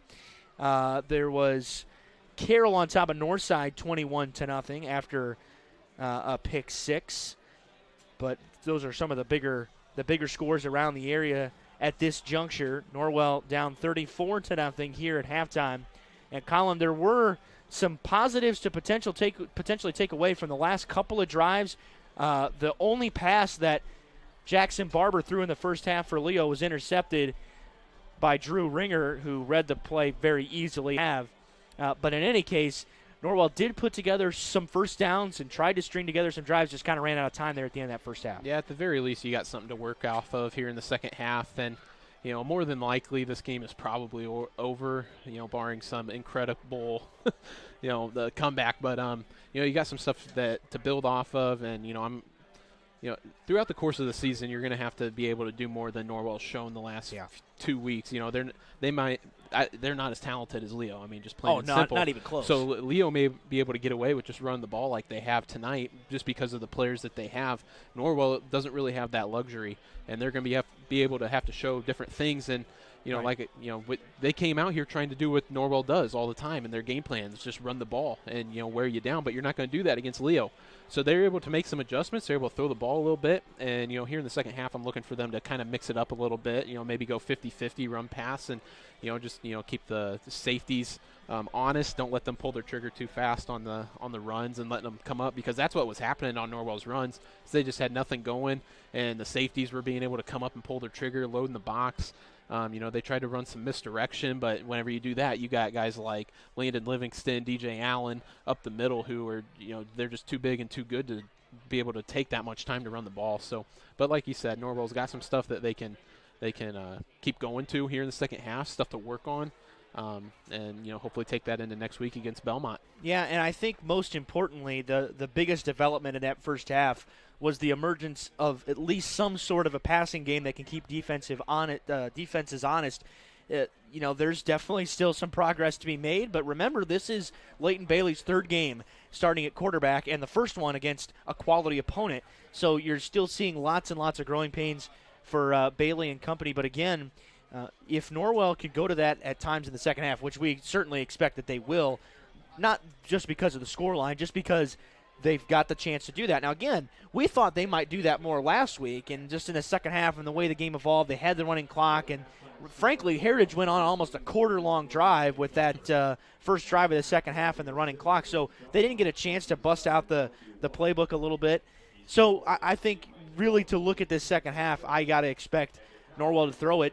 I could even imagine close to 50% of the time. I mean, I understand that there's strengths in a running game, but they know what they've got there. They know what that works for them against other teams, and trying some new things, especially the fact now knowing you don't have Bo Morgan, at least for the next several weeks. So working in Cohen Bailey, Trey Bodenheimer, Klein Neuenschwander in this second half is to be expected. We've got a few minutes until the teams return to the field, and then we'll have a couple more minutes after that. We'll take a timeout once again, return with the rest of the halftime show, and then the second half after this. The last time Norwell faced a deficit of more than 40 points was against Leo in 2017 when Norwell went 3-8. The Lions have had the Knights number 6 times in a row, the only Norwell win coming in 2014 with Reggie Hayes, a 14-13 Norwell victory, breaking a long streak between that. So one lone win sandwiched in between 2 long streaks of losses. We're back after this on The Voice. Soaring high above, exploring our planet.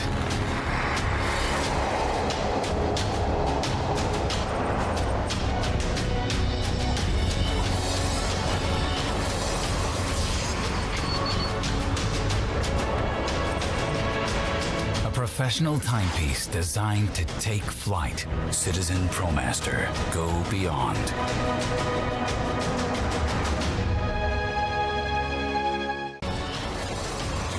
Daniel's Jewelers on North Main Street in Bluffton, where personal service and trust become part of the memory.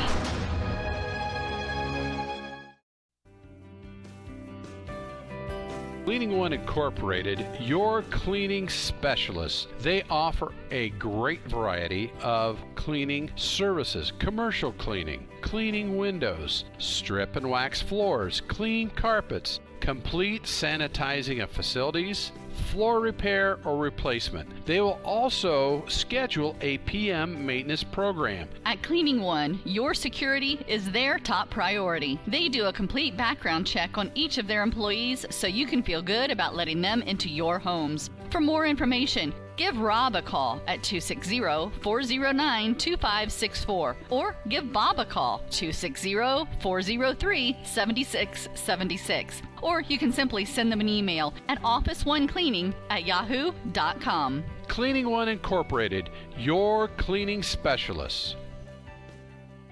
Is filled with fabulous golf courses that offer a variety of experiences and are as diverse and distinct as the regions they're in. And there is one right here in your backyard that you shouldn't miss. Green Valley Golf Club, located at 2635 East, 150 North in Bluffton. You deserve a little time on the greens, so book your tee time, brush off your spikes, and get ready to play. Green Valley Golf Club, located at 2635 East, 150 North in Bluffton, just east of the Stone Quarry. Head on out to Green Valley to hit some balls on their driving range or putting green. Call 824-4510 to reserve your tee time. Green Valley, where your friends play. Always going to have sibling rivalry, and it's no different with the Heidi brothers. They went and built 2 dealerships right next to each other and filled them up with new Chevys, Jeeps, Buicks, Chryslers, Dodge Rams, and more. And some of the best late model pre-owned vehicles around, just so they could compete for your business with service, selection, and price. The choice is yours.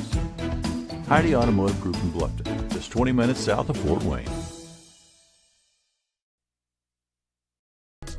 Nick Huffman, a Bluffton High School graduate, is ready to help you buy, sell, or build your dream home. If you're ready to start a new chapter in your life, now's the time. With historic low interest rates, houses are moving at lightning speed. Whether you need single-family, multifamily, agricultural, commercial, property management, mixed use, or land development, give Nick a call or text at 827-8255 or send him a message on Facebook at Real Estate by Nick Huffman. Nick is located at the Stephan Group at 107 West Market Street in Bluffton. His number again is 827-8255. Good evening, football fans. My name is Nathan Shelton. As an advisor at Shelton Financial Group, my job is to help our clients plan for and adjust to the unexpected in life. That may be a change in employment status, a change in the tax code, or rising inflation. At Shelton Financial, our process, called the One Life Formula, is designed to help you work through the questions, concerns, and unexpected that may happen in your life. To schedule a time to discuss with us, please call our office at 260-436-7006 or visit our website at sheltonfinancial.com. Nathan Shelton, investment advisor representative of USA Financial Securities, member FINRA SIPC, a registered investment advisor. Back here at the courtyard, Leo leading Norwell 34-0 as we get set to start this second half. We kind of talked about things during the halftime show about where Norwell can go from here. They will have the football to start this second half. We'll try to keep you updated on some of the other scores around the area in the second half as well. Apparently there is some rain issues. Again, we were kind of talking about that as well, but they're battling some light rain in Fort Wayne tonight. So for some of the games in the SAC, a couple of the games in the Northeast State, some very light rain to deal with. Obviously tonight is the first night, last night was the first night of college football. There's a good slate of games tonight, a potential upset brewing in Blacksburg, and of course the really good slate on tap tomorrow on Saturday that's packed up and down really at every time slot. Let's go Hoosiers. Yeah, as they've got a very quality opponent in Iowa to start off the season out in Iowa City. Looks to be a lot of fun as well tomorrow. And there's a lot of things, a lot of questions to be answered in the Big Ten, but Indiana's got a legitimate shot to compete with Ohio State in the East. So that's something worth watching as well. Leo will kick off right to left to start this second half as Drew Ringer will be back for the Knights alongside, I think, Tim Von Joer's back there. Nice crowd on hand here tonight. Good student section from both sides. Leo, an outstanding student section on the other side. And it's just a beautiful night, really. It's in the upper 60s at the moment, so some long sleeves have been busted out. And Jake Patton is on to kick it off for Leo in the road white jerseys with purple numbers and pants. And the kickoff goes back just outside the 10-yard line where it's returned by Drew Ringer. A burst of speed, tries to reverse it to the outside, and after a spin move gets blasted by Rylan Crawford on the special teams play at the 26-yard line. Well, if you're going to return it to the field like we've been saying, you got to bring some blockers out there with you. Wow. Ringer took a shot there on the return, but he's off and fine as the Knights will set up shop on their own 26-yard line. Didn't spend much time in enemy territory in that first half, but we expect them to throw the ball more here in the second half after finding a little bit of success late in the second quarter. I was going to say, I'm very, very interested to see how they attack this half offensively. Derek Decker with Colin Schwartz, the former Knight, and Taylor Trojan. Short time at Defiance. Late play call getting in here from Leighton Bailey, and Cohen Bailey was late getting on. Norwell has to burn a timeout. Well, that's real great coming out of the half. We'll step aside. We're here at Craigville Appliance celebrating the boys of fall. We love football season at Craigville Appliance. But with that being said, we know that sometimes it's a rainy, muddy day and you got to do the laundry when you get home. We know laundry stinks, but at Craigville Appliance, we've got the tools to take care of you. Come to Craigville Appliance or tell your friends to come over. We got brands like LG, Speed Queen, Maytag, Electrolux. The list goes on and on. Come to Craigville Appliance or check us out online at cappliance.com. That's C as in cat. Appliance.com. Back at the courtyard, 34-0 Leo. The Knights are yet to run a play here in this second half without taking a timeout. They did not have the proper personnel on the field. They had 10 guys. Cohen Bailey was late getting on, and the Knights had to take a timeout before they snapped that. The Knights will come out of the pistol set on first down. Bailey takes the snap. He looks to throw on this play to his left. Behind the line of scrimmage is a backwards pass to Colbert, who lowers his shoulder and barges forward for a first down. Finally brought down by John Moore, but a nice strong run after the catch as John Colbert caught it behind the line of scrimmage and bursted forward, a gain of 12. There's where you see the potential from Leighton Bailey being able to make things happen with his feet. Play breaks down. That's what reminds you of guys like Eli Riley and maybe Pearson Harnish, if I could go all the way back to then. It's so nice whenever you have a running or a quarterback that can move it with his feet when things break down.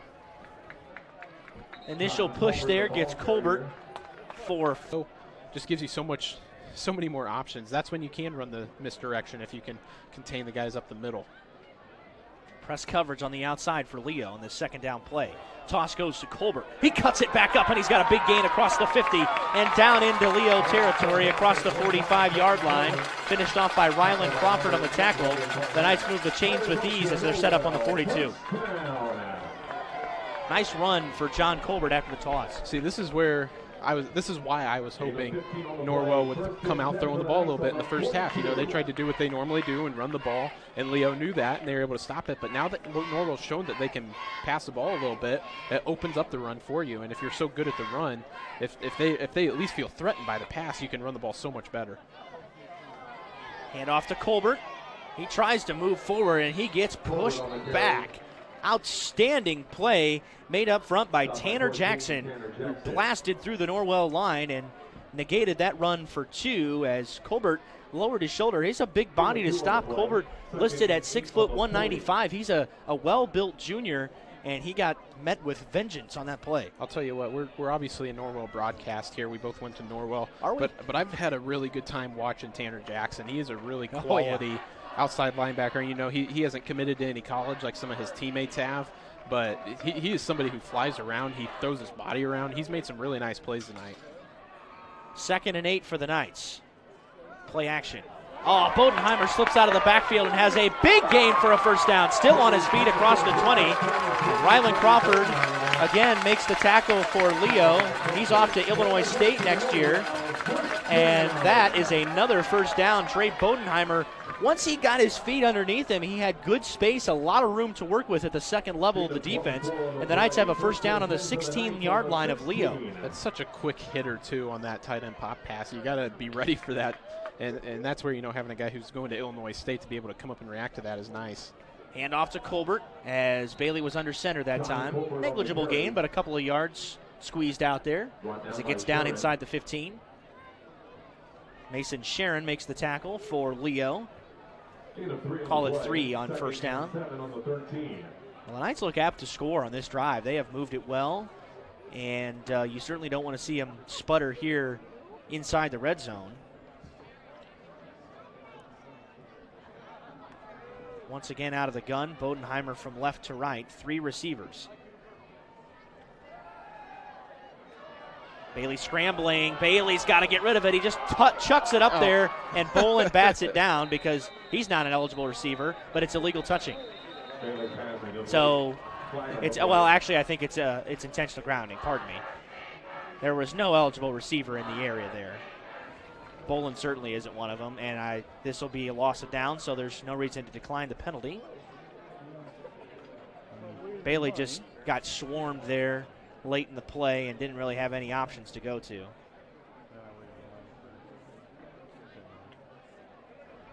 I guess it is illegal touching. It's 5 yards and a loss of down, which actually is a less of a loss than the sack would have been. Well, that or intentional grounding. I mean, if he had taken the sack, he'd have been down on about the 40, 35, or 40-yard line. So 3rd down and 12 on the 18-yard line.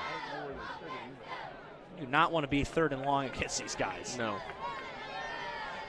It's just really hard to get yards against this defense. And you certainly don't make things easy on yourself. But they dialed up the pressure on 2nd down, so give the Lions defense credit. Bailey to throw, has pressure again, dumps it off. Bodenheimer squirts forward across the 10. Bodenheimer down inside the 10 and close to a first down, and he will have a first down. The Knights pick up 14 yards on the play to move the chains. 1st and goal on the 5. First goal to go situation for the Knights tonight. You know, I almost said right before that play, watch a screen or watch a draw. That's something that could get you a lot of yards on a 3rd and long like that. A lot of room to maneuver and operate. That's a really good play call there from Coach Gerber. Well, the Knights almost got gummed up right there too, because Kyle Zettis, the right tackle, almost got in the way of that pass. He kind of blocked out Bodenheimer for a moment, but he was able to haul it in. Bailey under center. Colbert falls forward inside the 5, maybe a yard. You know, that misdirection play, that counter play can be something that works probably most nights if you're Norwell, but tonight is not one of them. It is time to scrap that play. It's time to crumble that one up and throw it away for the night. That play, that's about the 5th or 6th time they've run it, and it has not worked yet for more than a yard. Usually it's going backwards as well. Leo was dominant in the first half, but the Knights have shown some signs of life offensively at least. In the last 2 drives of the first half and now here in the second, Colbert is stopped behind the line of scrimmage. He lost a yard. And the Knights are likely going to have to go to the air here at some point as Leo really locks it in inside the goal-to-go situations in the box, as they have had no problem stopping Norwell in the first 2 plays. This seems like a prime time for that, you know, that pop pass where you just leak Bodenheimer out, and I'm a little bit surprised they didn't go to it on one of the first 2 plays there. But now you know that Leo's probably thinking about that play too, because Norwell's gotten that play to work. So you got to be careful. That's one that can be intercepted if you're not careful. So you got to watch it. Official timeout. Well, Mason Sharon will be sent off here. I don't know. Looks like maybe the tape came loose on Sharon's left arm, something like that. He's kind of questioning why he was sent off. The umpire got in there and sent him away. All right, 3rd down. They've got single coverage to the outside. It's Cohen Bailey lined up at the top of the screen. And a whistle will blow this play dead. Flag on the play. I would say that one's a false start. Certainly on the Knights for a false start. That is a frustrating penalty, is it not? 3rd and goal from the 5 after 2 plays that went nowhere. And now you back yourself up. And now, what do you go to if you're Norwell? You know, 3rd and 10.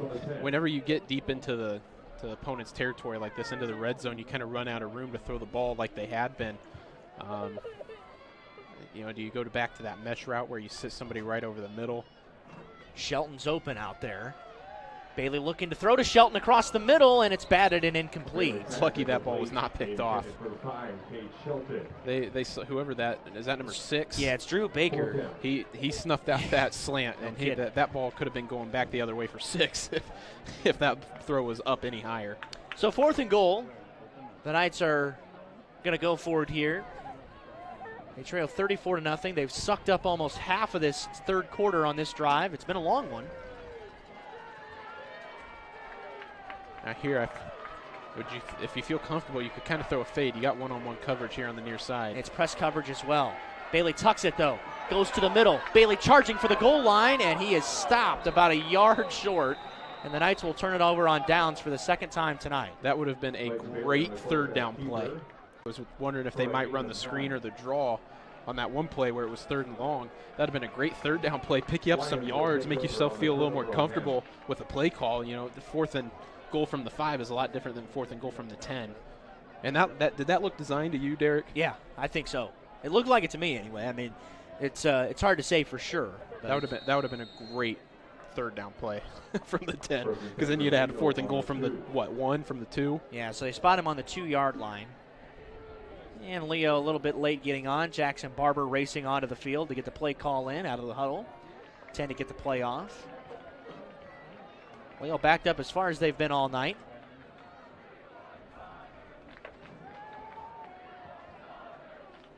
I have no idea who got that. I didn't know where that ball was at. I was kind of surprised they didn't just do a quarterback sneak or something. And now what? Another whistle. Helmet came off. Yeah, that's Kyle Zettis.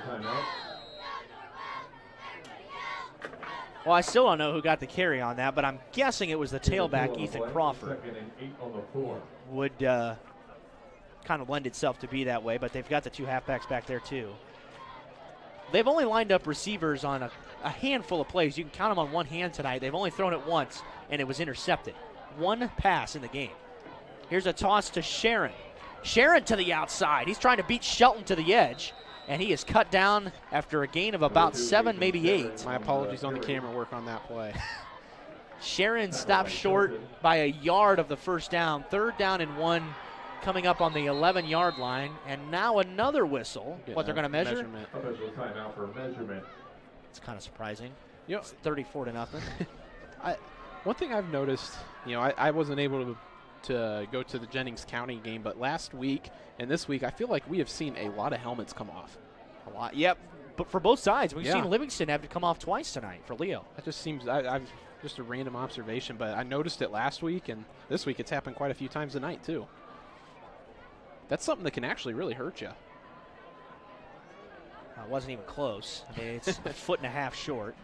They're just trying to be professional, Derek. That's fine. Earn that paycheck. Oh, now what? They're going to bring the chains to the hash. Make sure they get the spot right. The chain guy is getting their moment to shine. That's right. Doug Engel, you know Joe all about McMichael, that. Matt Schwartz. I love it. All right, so the chains are sent away. 3rd down and a yard, not quite a yard, about half a yard on Leo's own 11-yard line. That took a lot more time than it needed to. We're halfway through the 3rd quarter. Leo, had they made an extra point, would have had a running clock in the second half, and this game would almost be over at this point. But it's not. Norwell's had a couple of good drives the last couple of times. They just have not been able to find the end zone. They were dangerously close on the last drive, their only drive of the 3rd quarter to this point. I wonder what the play call is going to be here. Barber easily has the first down. I mean, anytime they want it, they've got 3 yards on a sneak. Anytime. At Taylor, whenever because you knew the sneak was coming there. You knew it was coming down on the goal line on the 4th and 1 that was down here late in the first or early in the second. Just submarine the center one time. Just create a big pile. He can't go anywhere off of that, especially when you got the 3 techniques right there. Right. And just submarine it, cause a pile. You're not going to get credited with the tackle, but that's not what you're shooting for when you're a nose guard. Right. You're not shooting for the stats. Ball resting on the 16-yard line. And there's early motion. I think Bodenheimer got a lion in Colin Butler, the left tackle, to jump. I'm thinking this is false start, but Bodenheimer might have gotten across the line.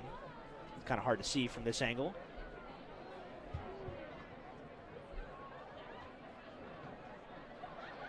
And it'll be encroachment. Oh, jeez. Just because he's coming up and showing a blitz doesn't mean it's encroachment, does it? Well, again, we wrong? can't see what it is. Yeah, that's true. Maybe he crossed the line. Could have gotten across. Now, Butler definitely jumped, but obviously in high school it's a dead ball. And Leo still hasn't had a penalty tonight, by the way. Although Norwell has only had a couple, so right, but it was declined, so it was offsetting, I guess. Norwell showing pressure once again.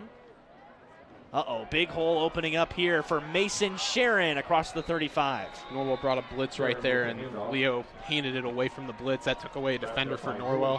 That gave him some open space to work with. It's kind of unlucky there through Norwell.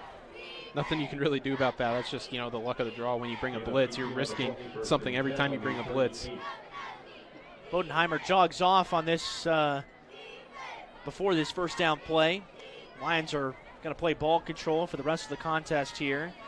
Norwell ate up almost half of the third quarter on their lone drive of the second half. And now Leo trying to return the favor. They started from their own 2-yard line. Here's a handoff to Carson Hepner to the left side. And he falls over a Norwell player and was still not on the ground. And he eventually gets forward for a first down, a gain of 11. Back-to-back first down carries for Mason Sharon and Carson Hepner. Had a hole you could drive a car through that time. No kidding. Brought the counter on the other side there. That once again, that's the beauty of the offense. When you got 3 guys back there, you just never know who has the ball, who could get the ball, and it can go whatever direction. I mean, it's just so tough to defend, especially when you get guys who can run it as well as Leo does. We saw Luke Graff come off after that play as well. Barber's keeping this one. He's being chased to the outside, but Barber dances down the sideline, lost the ball for a moment, but caught it back on the way down. And he's down inside the Norwell 35-yard line to the 33. That's a gain of 18.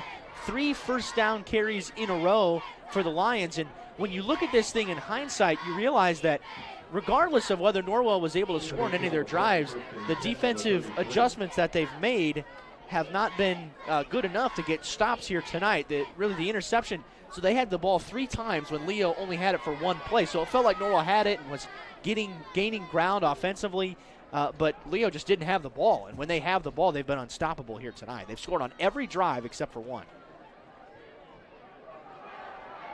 And that's a touchdown. Ethan Crawford had it to the outside, and I thought Barber had it. Ethan Crawford busted through. That's the 3rd long run of the game for Ethan Crawford, and the running clock is in effect. They've scored off of that play 3 or 4 times tonight. 3 times. I mean, and you just don't know who has the ball. I mean, it looks like it's coming one way, and then all of a sudden you're seeing, Mr. Barber running down the sidelines on the other side. They deceive the offense or the defense so well. Jake Patton is 4 for 5 on extra points tonight. Missed the last one. None of them have been particularly pretty. That one is good enough to get through. It's 41-0. Be it preventative maintenance, repair, or replacement, Bluffton Roofing owner James Worth will suggest the proper course of action that is best for your home. Bluffton Roofing, quality first, home improvement. And at Hade Automotive Group, their next satisfied customer will be you. Serving Wells County and the surrounding area with a great selection of new and used vehicles with an outstanding service department. Visit HadeMotors.com to view their inventory. 41-0, Leo on top of Norwell. Clock stopped for a moment to account for the change of possession, and then it will roll, and we'll be out of here early tonight. It was a dominant performance and has been all night long. Leo has done whatever they've wanted offensively. They have only thrown it 1 time. The only time they threw it, Barber was intercepted by Drew Ringer on the Leo side of the field. That's been the only mistake that Leo has made offensively all night. They've been perfect outside of that. That particular drive, they went 4 consecutive plays of 10+, capped off by a big run from Ethan Crawford, his 3rd of the night, over 30 yards. And it capped off a 98-yard drive for 7 points. If you're Jackson Barber after this game, you're going to celebrate with your teammates, your friends. Big win. You're kind of in control of your own destiny in the NA8. He's going to go home and go, Man, what's my QBR? He's going to be stewing on that all week. Here's the boot. It goes inside the 10. Drew Ringer again. Ringer keeps it to the same side this time, and Ryland Crawford, it seems like, has had every special teams tackle tonight, and he brings him down on the 34-yard line.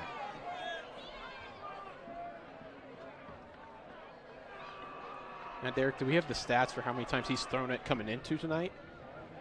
I did not get stats this week from Leo, but based on the stuff that I compiled, it was less than 10. So, which is, again, kind of similar to what Norwell had to this coming into the game. Bailey had thrown it 10 times in 2 games, 5 times each week. You know, I'd like to wonder, too, if this game would have ended up playing out kind of how we expected it. You know, we didn't expect it to be like this. We really didn't. No. You know, we were expecting, you know, based off the last few years, for it to be pretty low scoring, pretty close for a majority of the game. I kind of wonder what Leo has up its sleeve that now they don't have to show again. They can go into next week and, you know, they've really shown the same 4 or 5 plays all year. Leo's in, by far, their toughest stretch of schedule. Here's a pass to Cade Shelton, a screen. Shelton makes a man miss and gets to the outside across midfield. Shoved out of bounds by Tanner Jackson. And a big gainer on first down for the Knights to move the chains. Leo has New Haven at home next week, and then they go to Kendallville for their battle with East Noble. Outside of that, when they get past that East Noble game, they're pretty much in the clear. They finished with Belmont, Huntington North, Columbia City, and DeKalb, and it would be shocking if they lost one of those games. So if they're able to make it through the next 3 weeks unscathed, it's going to be their conference to win, and they've got a really good chance to get through the regular season undefeated. You know, I'd like to know where this running clock was when I was in high school. Yeah, we did not have the luxury of that. We went through some 60-pointers. That could have been useful.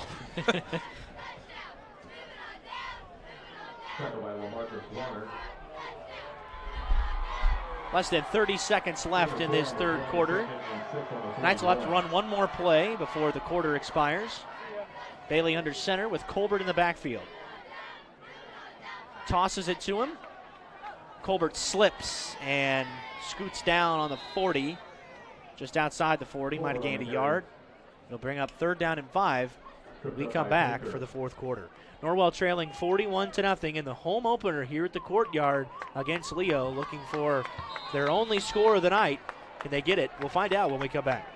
When looking to sell or buy a home in Wells County, it's so important to work with an experienced full-time agent from the local area. I'm Bev Grish, and I'm beginning my 24th year helping families in the real estate business and would love to guide your family through the process I truly love. Bev sells Wells at 466-1822. Back here at the Courtyard, start of the fourth quarter, 3rd down and 5 coming up for, or I guess 6 coming up for the Knights. No gain on the previous play, 3rd and 6 on the 41. John Colbert slipped down on the last play. Running clock in effect, 41-0 Leo. Play action, tosses it over the middle. It's caught by Neuenschwander, and he's got enough for a first down. Down inside the 25-yard line, Klein Neuenschwander makes his first grab of the season. It's one of the first times that, you know, they ran that little RPO bubble screen there at the end of the third quarter, but that's the first true play action I think we've seen from Norwell, and that's something that it'll be nice to slip in your back pocket, you know, as well as Norwell normally runs the ball, you know, outside of tonight. You know, that play action is going to get the linebackers to bite. You should be able to get some big chunks like that. Bailey hands it off to Colbert on first down. Colbert, 1 man to miss. 2nd man miss. Bounces off of Bolin, stays on his feet, and picks up 6. Colbert on the carry. Well, Colbert either lost where he was or what, but when he made the 2nd man miss, the would-be tackler, Bolin was standing there, and he just rammed into him and amazingly stayed on his feet. A gain of 6 on first down as the Knights have entered the red zone again. They were unsuccessful the last time. They got it inside the 2, but were unable to score.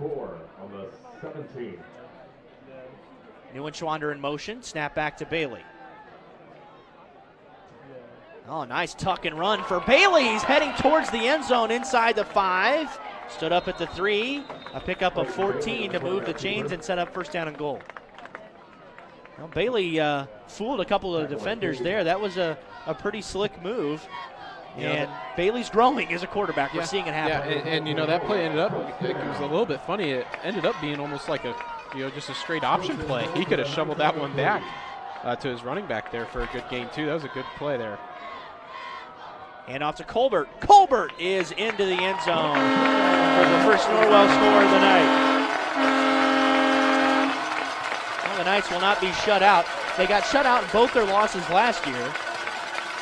17-0 to this Leo team. It's their first offensive touchdown against Leo in 3 seasons. That's just amazing. Cooper Sloan is on to try the PAT here. Sloan is, 13 for 14 on PATs. He's looked really good so far this year. Good snap here, and he chunks this one.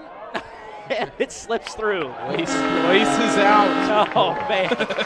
That looked like my wedge from 110 yards. And Norwell gets onto the board here. Clock will stop for a moment as we'll have the possession change. But John Colbert scores his 4th touchdown of the season, and a well-put-together drive there by Norwell. Once again, coming into the second half, you're probably not gonna win this game. You got to find something to build off of for the rest of the season. I mean, you could look at that East Noble game, see how that one goes, but most likely, at least until the tournament, this is probably going to be your toughest game of the season. Yeah. So, if you're Norwell, find something that works against a good team like this, build off of it going into next season and throughout the rest of the season, and try and make this your only loss and going into the playoffs. I mean, in the grand scheme of things, how much does a conference really mean? I mean, it's awesome to win a conference championship. It really is. Well, doing it in any sport. But once you get to the postseason, in the state of Indiana, it's everybody's 0-0 is all it is. And they don't have to worry about these guys. Right. Well, and the other thing, here's the deal with Leo. I mean, you're looking at a group, and again, we had the discussion earlier about, well, what if they played them deeper in the season? Right. It's very obvious there's a talent gap this year where it wouldn't have mattered, wouldn't have made a difference. Now, would Norwell be more competitive later in the season? Maybe. But Leo's definitely the better team here, and it's been on display from the first drive here tonight. Outside of that, you look at this Norwell group, and what can they learn from a loss like this going forward? You've got Belmont next week, who seems to be improving. Now, they played a short-handed South Adams team last week, but they're hanging right with Columbia City, who many thought would be a potential dark horse in the conference.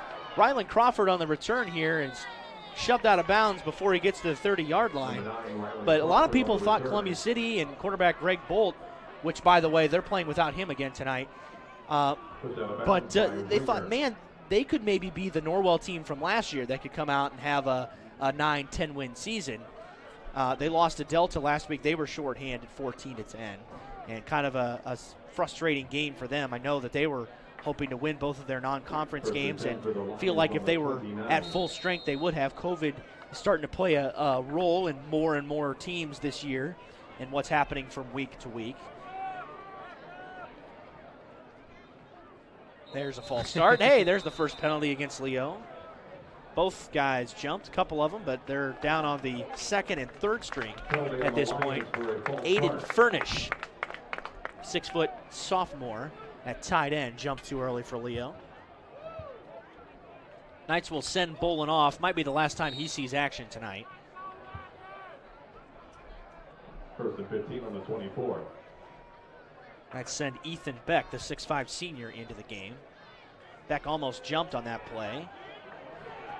Here's a sweep and tripped up near the line of scrimmage was the ball carrier, and that is Tyler Heyer, the 5'8 sophomore. No gain on the play, 2nd and 15.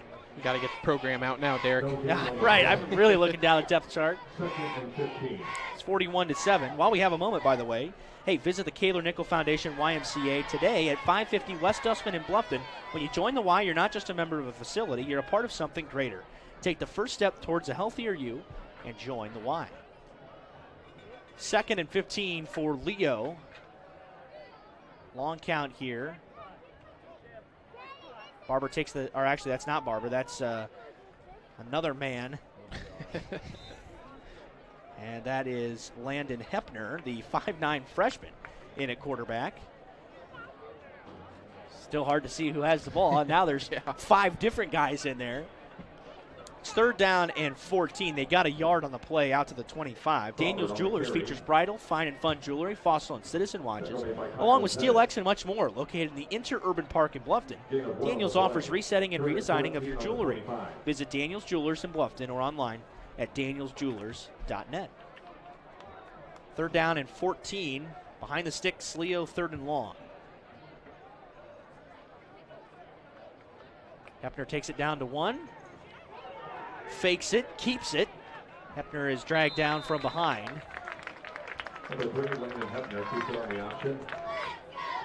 It's Trace Mosier in on the tackle for Norwell, alongside Drew Ringer.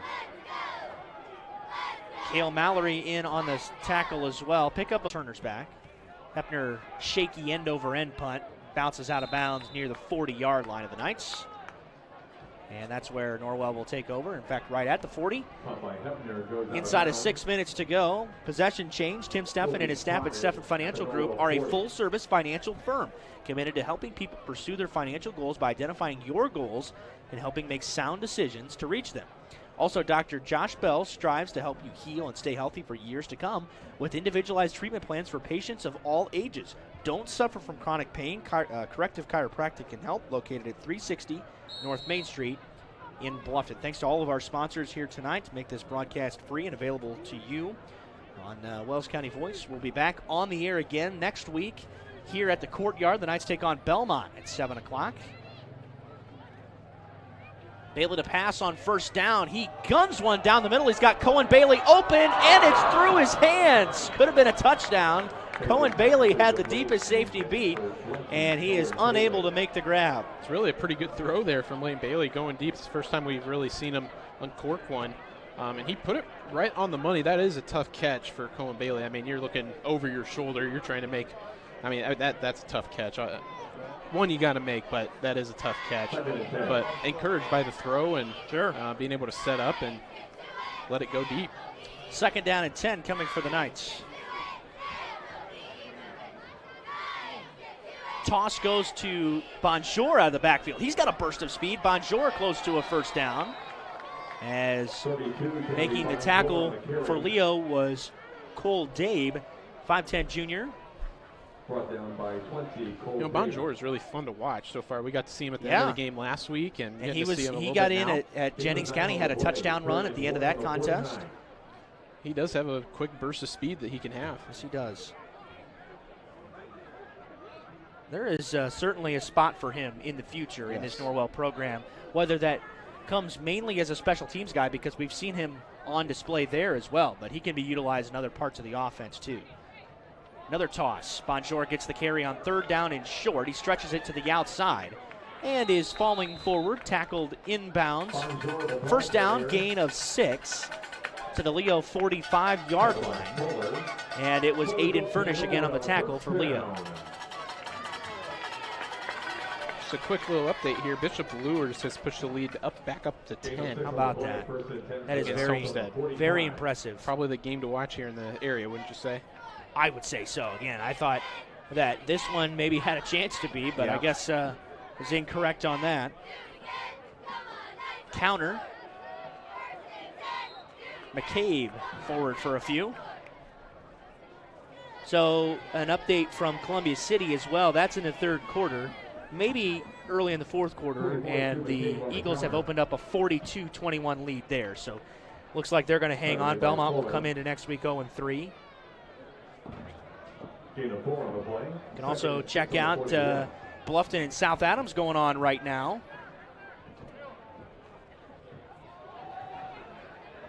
Bonjour on 2nd down. Close to a 1st down gain again. Ticking towards 2 minutes to go here tonight. Just got an update into the 3rd quarter. South Adams on top of Bluffton 28-25. It's a good one in the Parlor City, just down the road here. And so join Scott Menzer for the end of that game if you want to stick around on the Voice Sports Network. We're just happy to have you along. Bailey hands it off to Bonjour, and he gets tripped up. He spins forward for a yard. 2 minutes to go. Kathy Peterson is part of the Steffen Group, a select group of real estate and auction professionals that are changing the game of real estate. With a strong customer service background, Kathy is committed to her clients throughout the whole transaction. A couple of plays left in tonight's contest. Norwell trailing 41-7. It's a highly anticipated game. Bonjour with some space to work with, cuts it back inside the numbers, and is tackled after a first down gain by Cole Dabe. We expected a competitive game here tonight. Now, we knew that this was a possibility. We thought that Leo might have the edge in talent, but they had a larger edge than we thought. Yeah, you learn things again. It's just hard to compare teams in week 3, two teams that have gone up against lower tier opponents in the first 2 weeks, as Bonjour scoots for another first down to the 15-yard line. It's just so hard to judge what you've got until you play a quality opponent, and Norwell's starting to figure some of that out here tonight. And, you know, we can speak for Norwell, can't really speak for Leo as much, but Norwell really hasn't had to work on any plays. Not at all. I mean, they last week I think they ran the same 5-6 plays the whole game. Right.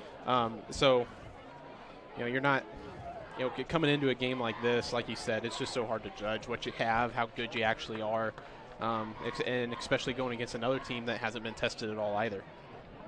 Clock stopped with a minute left as... I will say, though, sorry to interrupt. Oh, go ahead. Bonjour might work himself into a little rotation here. If Graft ends up, you know, still not being good to go next week, he might play himself into a bit of a role. Bonjour again has a chance inside the 10, and he dives for the pylon, but he stepped out at the 2. Much to the chagrin of the Norwell faithful. Hurry up, hurry up, hurry up. The clock's running. By the way, Tyler Luther was the man that had to be helped off. Looks like it might be more of a cramp than anything else. He's sitting on the sideline at the moment, being helped out by Emily Hopkins, an Norwell trainer. 30 seconds to go. Bonjour slips, and he's not going to have touchdown yardage here. And that's going to do it unless the Knights hurry. They are going to try to hurry to the line. 10 seconds left. Call timeout, coach. They're going to have enough time to get this play off if they get set. They are set. Toss Bonjour. Not going to get there. Nope. Bonjour is short, and that's the ball game. And Norwell falls tonight 41-7 to Leo. And start to finish, Colin, Leo had Norwell's number. They had the size advantage. We knew that. They had 3 guys going to D1 football programs in Livingston, Allen, and Crawford. And the talent gap was wide here tonight. The Knights learned a lot about themselves and what they've got to do to get better going forward here the rest of the conference slate. Yep, you know, a lot to work on, your first real test. You know, they do have a lot to build off of, though. I mean, you see that you got a or throwing game now if you're Norwell. You know, you got to hit the weights tomorrow, work out some of that soreness, watch some film, and, you know, just get ready to go next week. You know, you know, you got a rivalry game next week, and you definitely like to watch this game away, you know, being your home opener. Why don't we come back next week and, you know, let's put one on Belmont.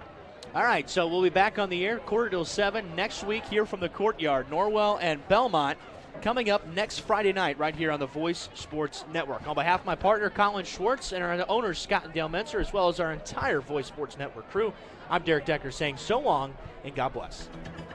We hope you enjoyed this broadcast of high school sports on the Voice Enterprises. Remember, none of this would be possible without the continued support of our sponsors. Please use their services whenever possible, and when you see them, tell them thank you. Join us again next time on the Voice Enterprises.